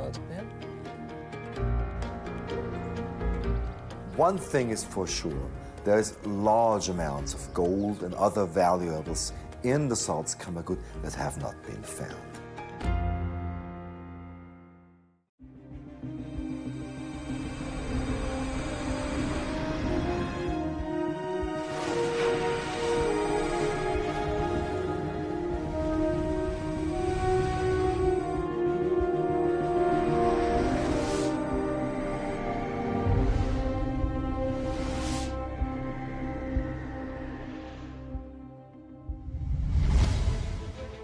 Unearthed from the searing deserts of the Middle East, an ancient text told of hidden treasures.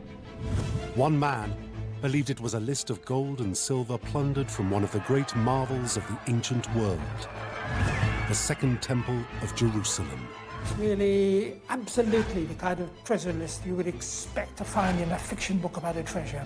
If the text was true, it promised the greatest riches in history. The treasure described in the copper scroll must have been temple treasure. But the Copper Dead Sea Scroll has baffled experts and treasure hunters alike. Some said it was fake. Is the treasure real, or is it a fabulous kind of fairy story? The British scholar John Allegro was determined to get to the truth. It was a quest that would cost him nearly everything. He was in the wilderness, literally in the wilderness.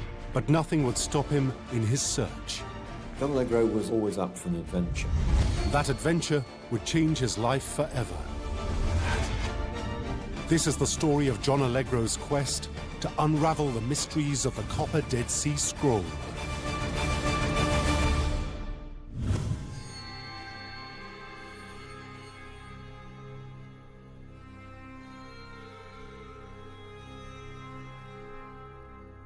The story of the Copper Dead Sea Scroll began with a chance discovery on the shores of the Dead Sea in what was then Jordan in 1947.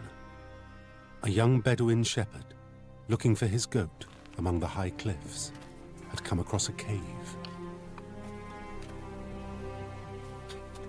In the dark void, he discovered tall earthenware jars containing rolls of parchment wrapped in cloth.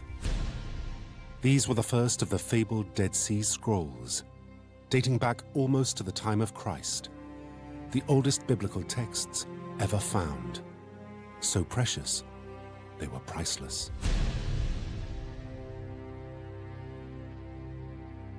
The Dead Sea Scrolls are texts written in Hebrew, Aramaic, a few in Greek, from the time of Jesus. They contain copies of books of the Bible, which are 1,000 years earlier than any copy we had before. They fill in a gap in our knowledge, and they enable us to discover the roots of both Christianity and Judaism. They are fantastically important. The Bedouin were quick to realize the value of their find, and a frenzy of scroll hunting began. The number of items that came out of the caves was enormous, maybe 87,000 different fragments, representing about 940 different individual scrolls. In Jerusalem, scholars were desperate to preserve the fragments, so they bought the scrolls from eager Bedouin, selling the precious manuscript parchment at high prices. With the Dead Sea Scrolls, we've suddenly got an enormous quantity of Hebrew and Aramaic literature from the time of Jesus.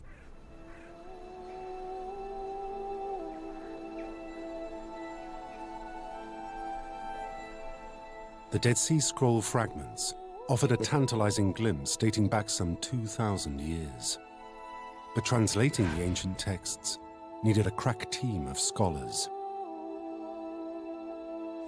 In charge of the mission was a Catholic organization, the French École Biblique, run by its most senior priest, Father Roland Deveau.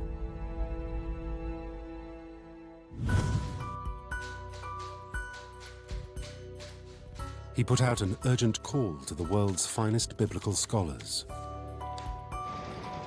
At the University of Oxford, the request was put to a talented PhD student, John Allegro. He was no bookish academic. He was a man who had once faced the worst of human nature.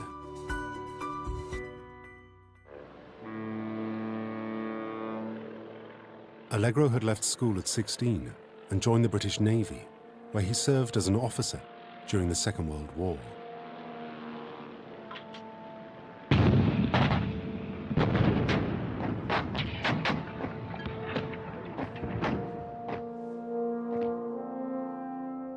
After the conflict, he immersed himself in history, studying the original languages of the Bible, Greek, Hebrew, and Aramaic. He'd been one of the top students, both at undergraduate and at master's degree level in Manchester, and had gone to Oxford to study for his doctorate. When the call came from Deveau, Allegro couldn't pass up the chance to study the Dead Sea Scrolls. These were true biblical mysteries he could unravel.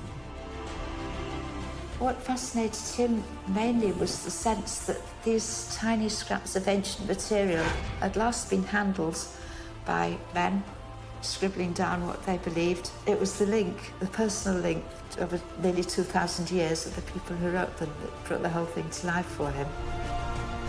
In 1953, he flew to Israel, a journey that would change his life.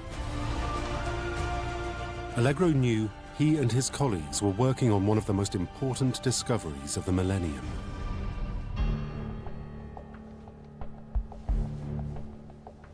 But one scroll in particular caught Allegro's eye. Unlike all the others, it was not made of papyrus. The copper scroll is made of very well-refined copper.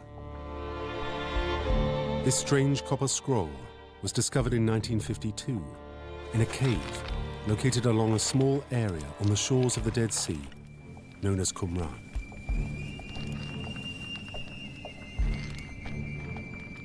The cave's roof had collapsed, but amongst the rubble at the back, the copper scroll had been found in two pieces. It was inscribed on the inside with an ancient script. Everything about it was a puzzle. Why was this text inscribed on copper in the first place? Copper, which is extremely refined. It's nearly 100% pure copper. The technology of making it was not really known widely in that period. And there are serious questions as to how they could actually be able to do it. Yet while the actual copper seemed advanced, the writing on the scroll was primitive. It seems to be the case that the Hebrew letters are rather poorly formed. It's quite difficult to read. However, the few words Allegro could make out stunned him. He looked at the outside, read it from the outside and said, that's treasure list.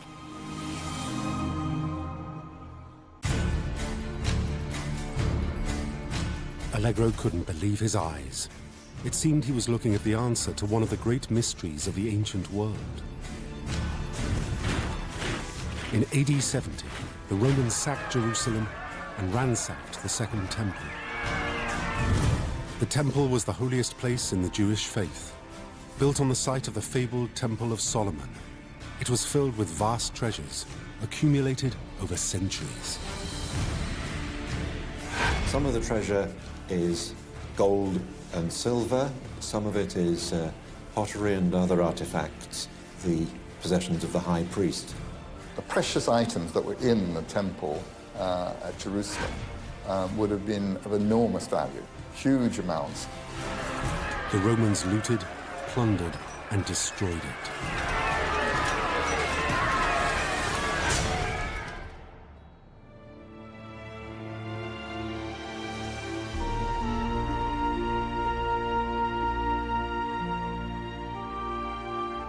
Some of what they stole can be seen to this day, depicted on the triumphal arch of Titus in Rome.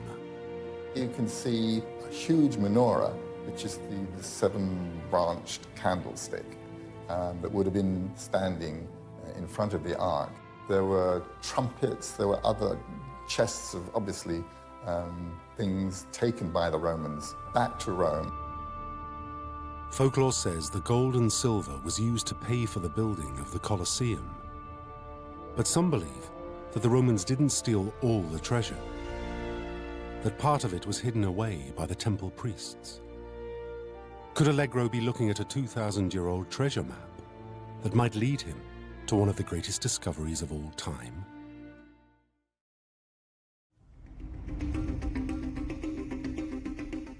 But frustratingly, he couldn't unravel the scroll. It seemed that 2,000 years of corrosion ensured its secrets would remain secure. When it was discovered, the copper had become completely oxidized, that is, extremely brittle. So scholars recognized immediately that should they try to open it by unrolling it, it would simply disintegrate. All sorts of solutions were proposed to open the copper scroll. A number of really quite ridiculous suggestions were put forward. One, for instance, was that you could reduce the copper in hydrogen, but the whole thing would have just disintegrated and you'd have been left with nothing. That turned out to be one of the more sensible ideas. Another absurd attempt was the idea that you could use electrolysis to reduce the copper back from its oxidized state into its metallic state. Absolute metallurgically nonsense. Numerous methods were considered, but all were rejected.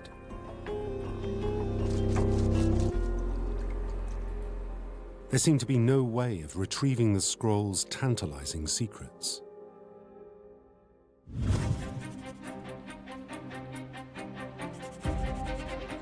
But Allegro refused to be beaten, and he believed he had the answer. Allegro was the kind of character that wouldn't just say, yes, it'd be a nice idea if we could open it, wouldn't it? He very definitely would say, well, how are we going to open it? Let's do it. He was now lecturing at Manchester University, which boasted one of the finest engineering departments in the world. The challenge would be a golden opportunity for them. But their response took him by surprise.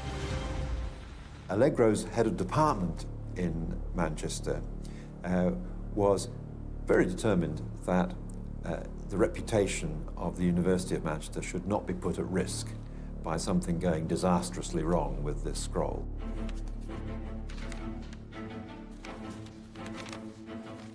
Refused by his own university, he turned to the nearby Manchester Institute of Technology. The head of department, Professor H. Wright Baker, embraced the opportunity and proposed a radical solution.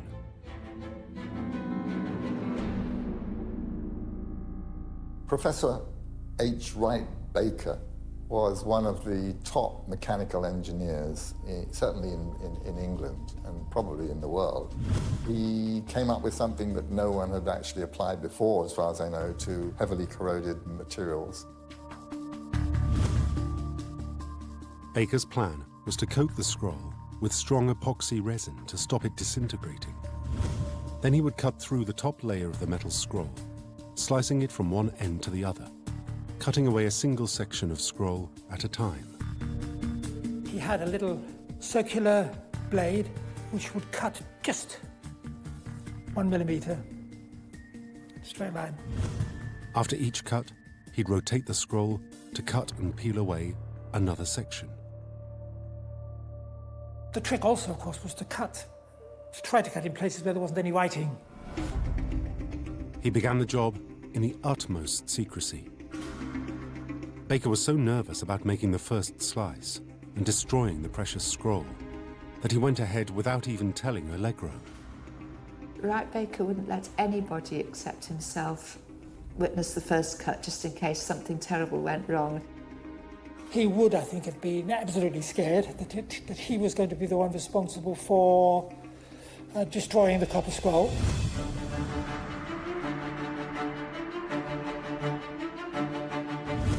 On October the 1st, 1955, he made the first cut. It took just 10 minutes. In the following days, Baker made the remaining slices. In the cutting open of the scroll, only one letter of Hebrew was actually lost. This is quite remarkable. Wright Baker did as fine a job as anybody in the world could have done.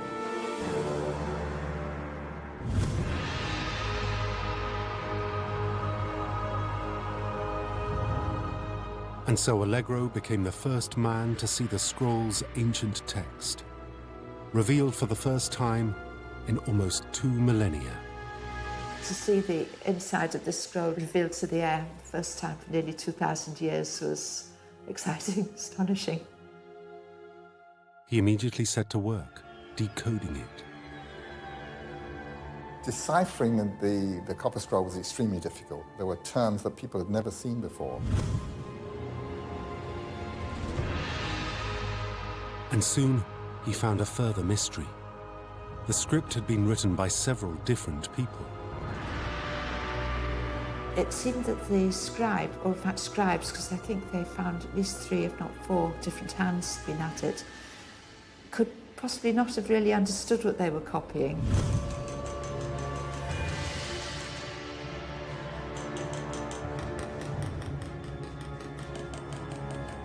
Allegro reasoned that using several scribes, each writing just a small section, would be the best way to keep the treasure secret, as none of them could learn the full story of where it was hidden.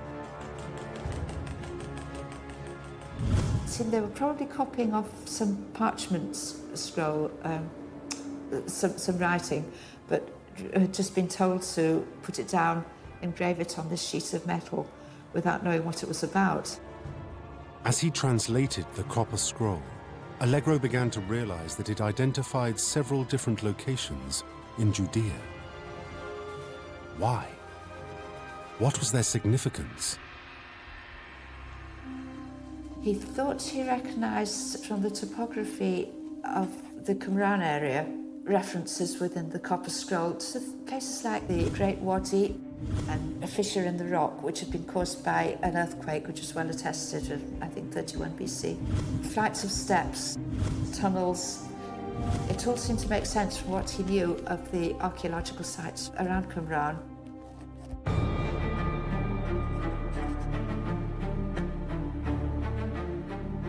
But critically, the more Allegro studied the scroll, the more certain he became that there was only one place the riches it described could have come from. The treasure described in the copper scroll must have been temple treasure. He couldn't think where else would have had such a wealth of gold coins, tithe vessels, and gold bars, silver bars, precious metals, precious stones.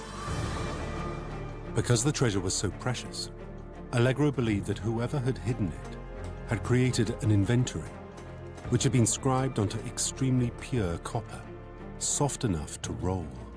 It was not normal to be engraving on copper at that period in history, Second Temple period.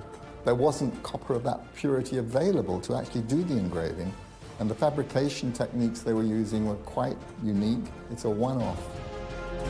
Unlike papyrus or parchment, the scroll was made to last, possibly for hundreds of years, awaiting a time when it was safe to recover the treasure.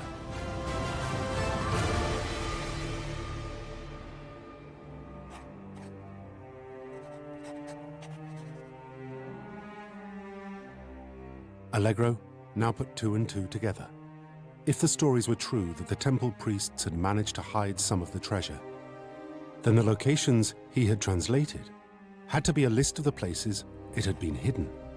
For safekeeping, it must have been spread out. Once he'd initially translated the first few parts of it, became a real obsession for John. He realized this was telling you exactly where the treasure was, and if you could find the place, you should be able to find the treasure. The scroll's text was written in columns. Each listed a series of locations with the precise quantities and weights of the treasure to be found within. In the first column, Allegro read 40 cubits under the steps, entering to the east, a money chest and its contents of a weight of 17 talents. And then, in the tomb of the queen, buried at 12 cubits, 9 talents. It's really absolutely the kind of treasure list that you would expect to find in a fiction book about a treasure. There it is, you go, dig, 5 paces to the left, down you go, 5 meters, and boom, boom, there it is.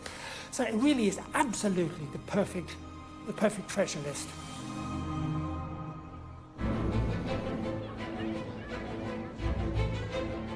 Allegro sent his translation to Father Roland de Vaux, the man in charge of the Dead Sea Scrolls project.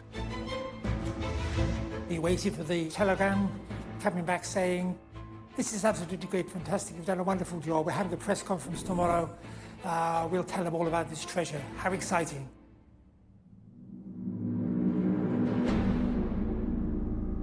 But the answer was not at all what he expected. The reaction from Roland de Vaux was, don't tell anyone. If it's treasure, we don't want anyone to know about it. Keep it completely under your hat.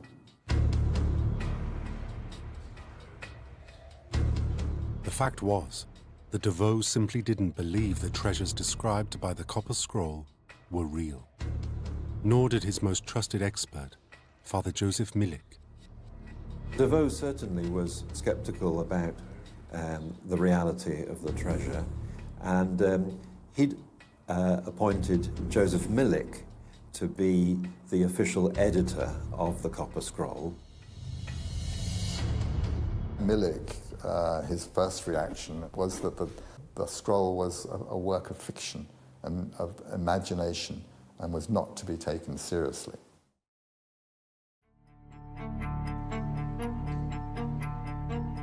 Unlike Allegro, Milik and Devoe felt that the sheer amounts of gold described in the scroll couldn't possibly be genuine. It was the gold and the silver that was most astonishing because of the apparent quantities it was in. The units of weight that they were using was a talent, which is about 35 kilograms, 72 pounds, which is a huge weight. They were coming up with totals of 65 tons of silver and 25 tons of gold. If the scroll weights were correct, it listed a quarter of all the known gold in the world at the time and all of the known silver. It made no sense, though Allegro thought he had an answer. Allegro was obviously stumped by the huge weights, and he did actually suggest that the talent, that the weight unit they were using might well be 1/60th of the biblical talent, and that would have given much more reasonable amounts of treasure.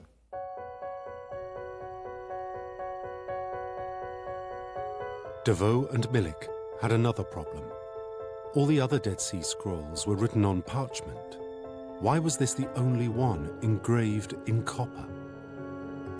However, Allegro argued that this just added to the scroll's credibility. John Allegro was convinced that the treasure was real because the scroll was made of copper. It wasn't parchment or papyrus. Who would be writing such a fairy tale on copper? But was it just that? A 2,000-year-old fairy tale?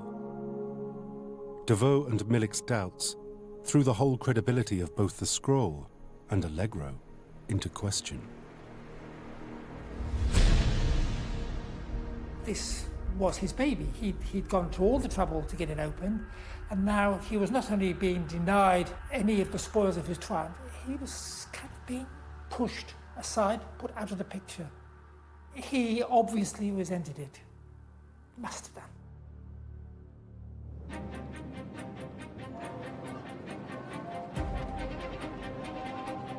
Despite their reservations, the École Biblique did agree to unravel the full text of the scroll. So in 1956, the second, larger section was sent to H. Wright Baker's laboratory.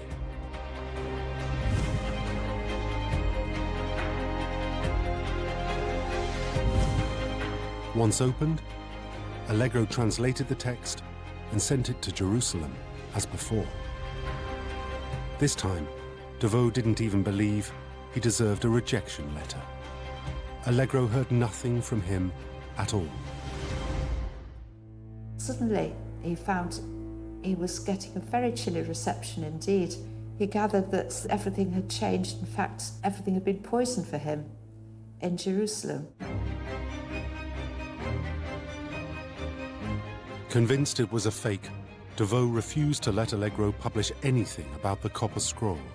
He was regarded as somebody who couldn't be trusted to keep quiet, that wanted to go out and tell everybody what he was finding in the scrolls. Allegro protested, demanding to be heard. The reaction from Devoe was swift and decisive. Allegro was ostracized. Wright Baker had been told he wasn't to be trusted, therefore he wasn't even allowed in the lab or in the lectures. He was threatened with not having his contract renewed, which would mean losing his job. Relations were then extremely strained. They virtually condemned his career to the wilderness. His career went downhill, his health went downhill, and psychologically he was really, really damaged. It's almost as if they were saying your work has been useless. Allegro returned to his base at Manchester University. There he waited patiently for years to be allowed to publish his own account of the Copper Dead Sea Scroll. Then in 1959, out of the blue, Devoe's lead scholar, Father Joseph Milik, published his official translation of the scroll. They said it was a collection of fabulous treasure, so fabulous that it could only be fictional. End of story. And he knew perfectly well that wasn't so. He couldn't believe that they really, really believed that. He was very upset, particularly because he didn't agree with a lot of the wording of Milik's translation. It was now a matter of public record. The scroll to which he had dedicated so much of his professional life was a fake. Allegro was outraged. Allegro had played the game up to that time. He hadn't published anything before Milik had had a chance to put his ideas first. He was bursting to tell everybody about this. He'd gone to so much trouble to get it deciphered. He had been very patient. He had waited. I think he had any amount of frustration just built up. And he couldn't wait any longer, so he published. So against Devoe's orders, he wrote his own account. News of the treasure was an instant hit. The book sold very well and very widely. It stirred the public imagination with the Dead Sea Scrolls once again. And Allegro didn't just publish a book. He was going to mount an expedition. He would go out into the desert to prove the scroll was real and find the treasure himself. He was sure of his readings of the scroll, that it was real and factual and not fiction. All he needed was backers.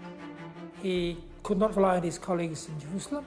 He could not rely on the Jordanian Department of Antiquities. He could not rely on the University of Manchester. It was down to him. So Allegro cranked up his publicity machine, seeking backers from the press and public. The Daily Mail newspaper stepped up and part-sponsored his expedition. It even sent its star correspondent, Ralph Izzard, to cover the story. With millions of readers now following his every move, the pressure began to mount. Allegro now had to find the fabled treasure. I'm sure that Allegro had mixed feelings about the presence of the Daily Mail. On the one hand, he must have loved the idea that there was going to be this kind of coverage. On the other hand, I think he should have felt under pressure to find something really exciting because it was in the glare of publicity. The pressure was all the greater because he now had much of the Jordanian army at his disposal, courtesy of his second sponsor, King Hussein of Jordan. King Hussein recognized the huge significance of the Dead Sea Scroll material. The king personally supported Allegro's quest and mobilized his forces on the ground. King Hussein gave help with making the Royal Jordanian Army landing craft and overland vehicles, and also helicopter support available, which was extremely useful in ferrying supplies out to the camps. Allegro recruited a band of skilled but amateur enthusiasts. Archaeologists, architects, surveyors, technicians, and a cameraman to photograph the terrain described by the Copper Scroll.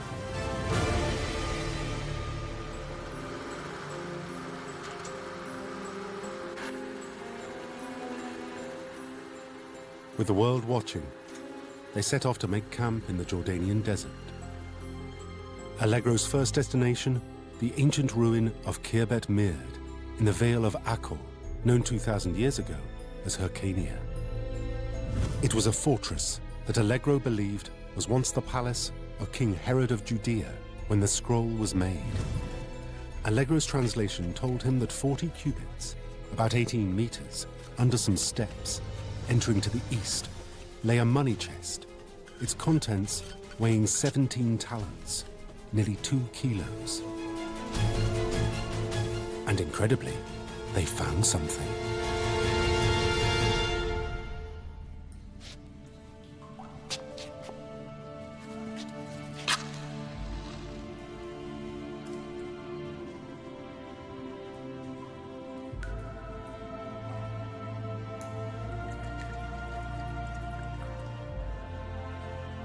In the rock face, the team discovered a shaft, a flight of stone stairs that led to an underground, vaulted room. The location, as described in the copper scroll, existed. It was real.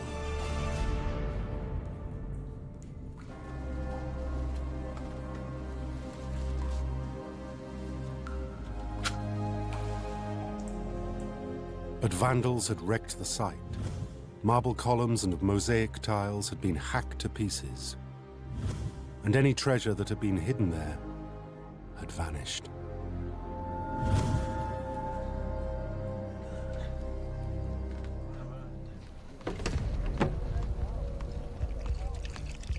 And then it got even worse.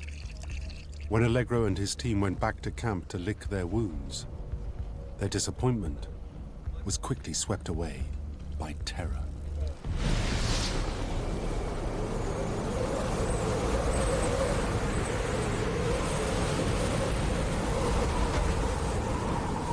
A powerful storm hit Allegro's camp.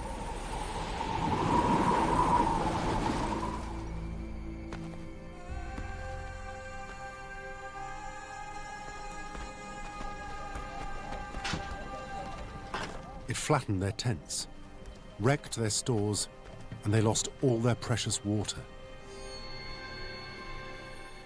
There was a real chance they could die in the desert.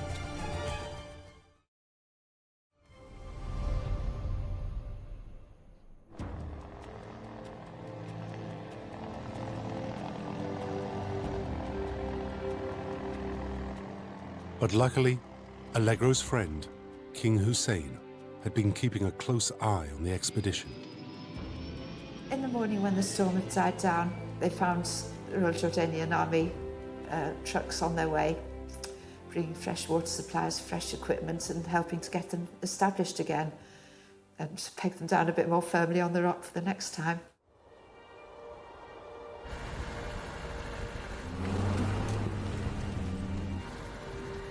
Disaster averted, Allegro's next stop was Khirbet Qumran, an ancient settlement about a mile inland from the northeast shore of the Dead Sea. The Copper Scroll does mention as one of the hiding places of treasure a place called Sakaka. And Sakaka is quite possibly the name of Qumran itself. And many of the places mentioned in the Copper Scroll do seem to point to the Qumran area. Khirbet Qumran had been home to the Essene Jewish sect, who'd written and hidden the Dead Sea Scrolls in the local caves. If the scrolls had survived untouched for 2 millennia, perhaps the treasure was untouched too. In fact, coins had been found in the area only a few years before. A hoard of silver shekels had been discovered, and this had led some people to think that maybe the Copper Scroll described the rest of the Essene treasure. 3 juglets of silver coins which seem to be referred to within the Copper Scroll. And if the Romans or the Bedouin or anybody else who looted the place had happened to miss these 3 juglets of silver coins, who knows what else they might have missed.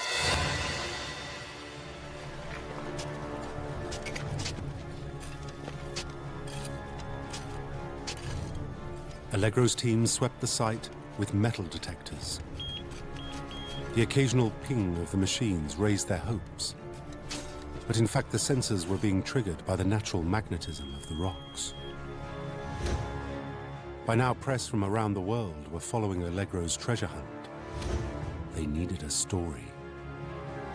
They had expected to have to fight his way through a throng of journalists every time he stepped outside. They were after pictures of him finding treasure. Allegro then searched a concealed cave, high in the cliff face.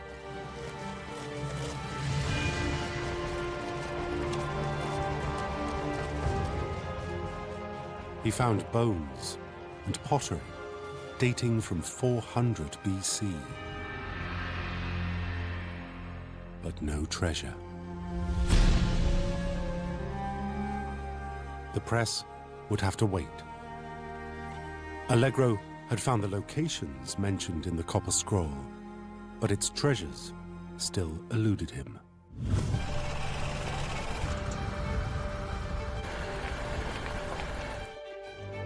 Undaunted, he pushed on to Jerusalem. First, he dug in what he believed was the tomb of Zadok, the priest of Solomon's first temple. He followed the clues in the scroll, and sure enough, he found a tomb. But again, no treasure.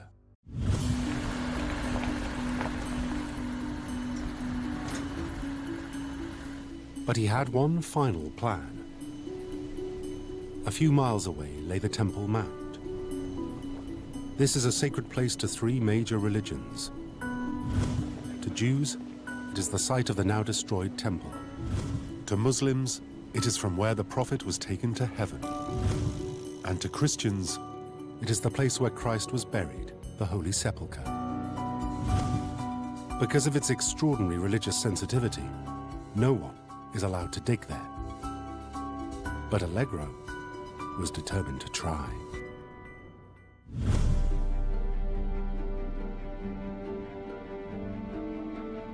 Allegro had heard that beneath the dome of the rock, there was a labyrinth of passages and chambers. The scroll mentioned 24 sites within the temple area. Maybe the temple treasure had been hidden underneath where it had once stood. Allegro tried to get permission from the Jordanian Antiquities Office and seemed to be getting somewhere.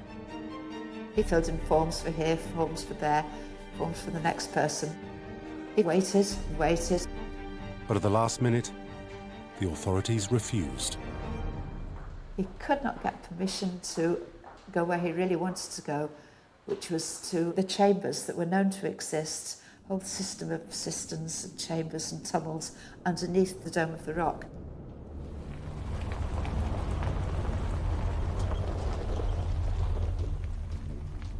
Despite his friendship with King Hussein, the army denied him access.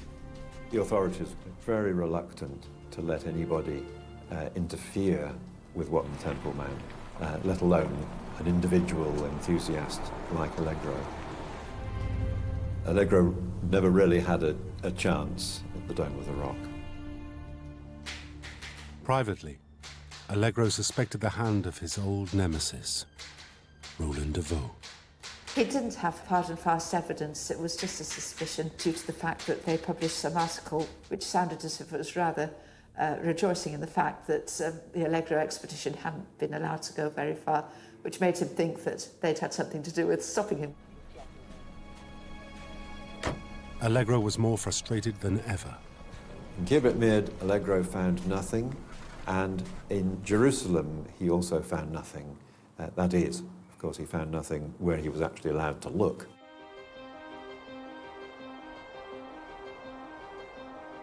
But for all his despair, Allegro's expeditions had not been a total failure. They found very little in the way of actual treasure. They found possibilities. They're enough to confirm John's readings of the Copper Scroll, the places where there were likely to have been deposits laid. Allegro may not have found any treasure, but he had found the sites listed in the Copper Scroll. That at least suggested that he was onto something.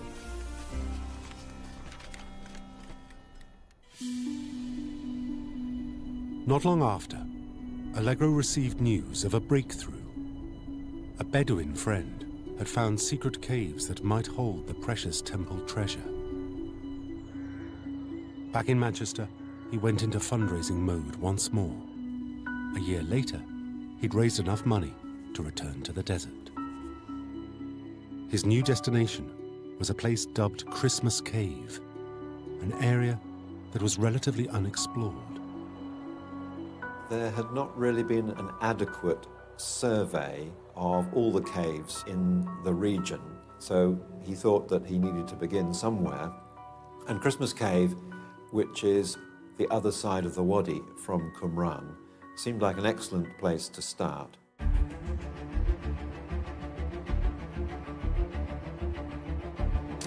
Allegro now set up camp on the southernmost shores of the Dead Sea.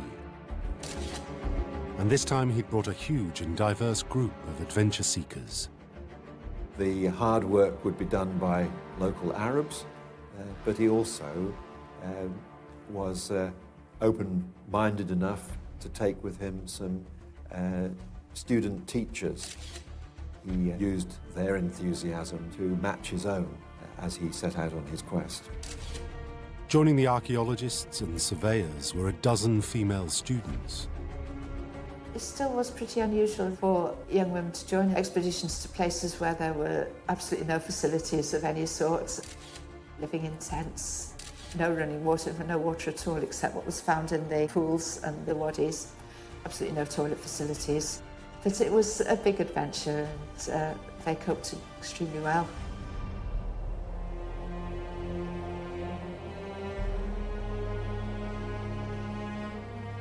Allegro focused on 3 locations: Christmas Cave, a complex in a high cliff accessible only by helicopter; a stone ruin at Mazin, the location of a 1st century BC military base possibly used by Jewish rebels resisting the Romans; and Ein Feshka, with its nearby honeycomb-like warren of caves. Once again, King Hussein lent his support, forcing his government to fast-track excavation licenses, whilst airlifting the equipment into camp. Soon Allegro and his trusted team could set off for Christmas Cave. They wound their way inside, and it was very dark and full of bats, and they didn't think it was going anywhere, but the tunnel went on and on. The cave had already produced Roman period oil lamps and jugs of silver coins from Byzantine times. Surely there could be more.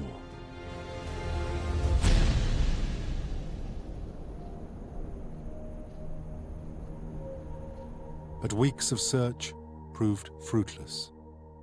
The explorations to Mazin and to the caves near Ein Feshka also turned up nothing.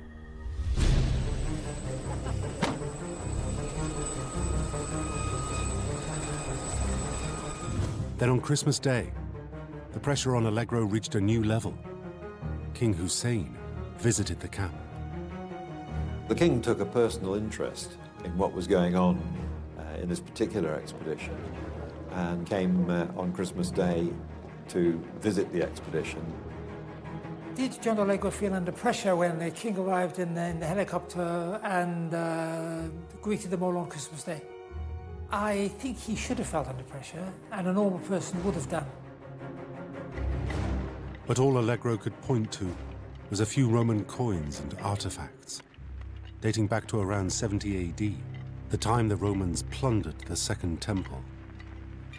I think as a treasure hunt, it was unsuccessful. As an adventure, it was an extraordinary story.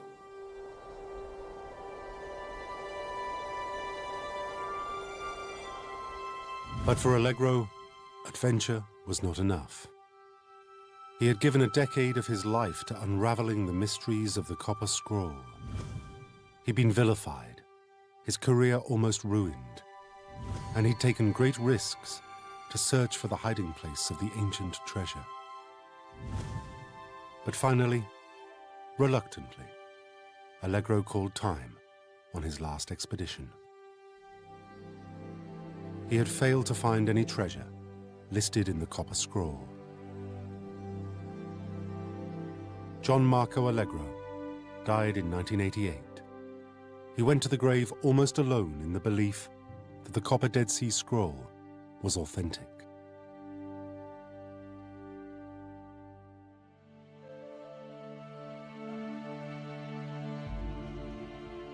But today, most scholars believe it really is a treasure map, giving directions to real treasures. His translation work is admirable. He was right. He was right about the fact that the Copper Scroll is a genuine document, and virtually every scholar today accepts that. John Allegro has been vindicated. But if it is genuine, where is the treasure? I suspect that the Romans, who would have known that the temple treasures would have contained some gold and silver, possibly they tortured those they captured and secured some of the items. And they're not the only ones who might have looted the temple's riches. It doesn't seem to me unlikely that after 2,000 years of Bedouin roaming around, that treasure might have been found, but we didn't know about it. And that sadly is the probable truth. In the intervening 2,000 years, it's very likely everyone's taken their share. So questions remain, no answers, just more questions.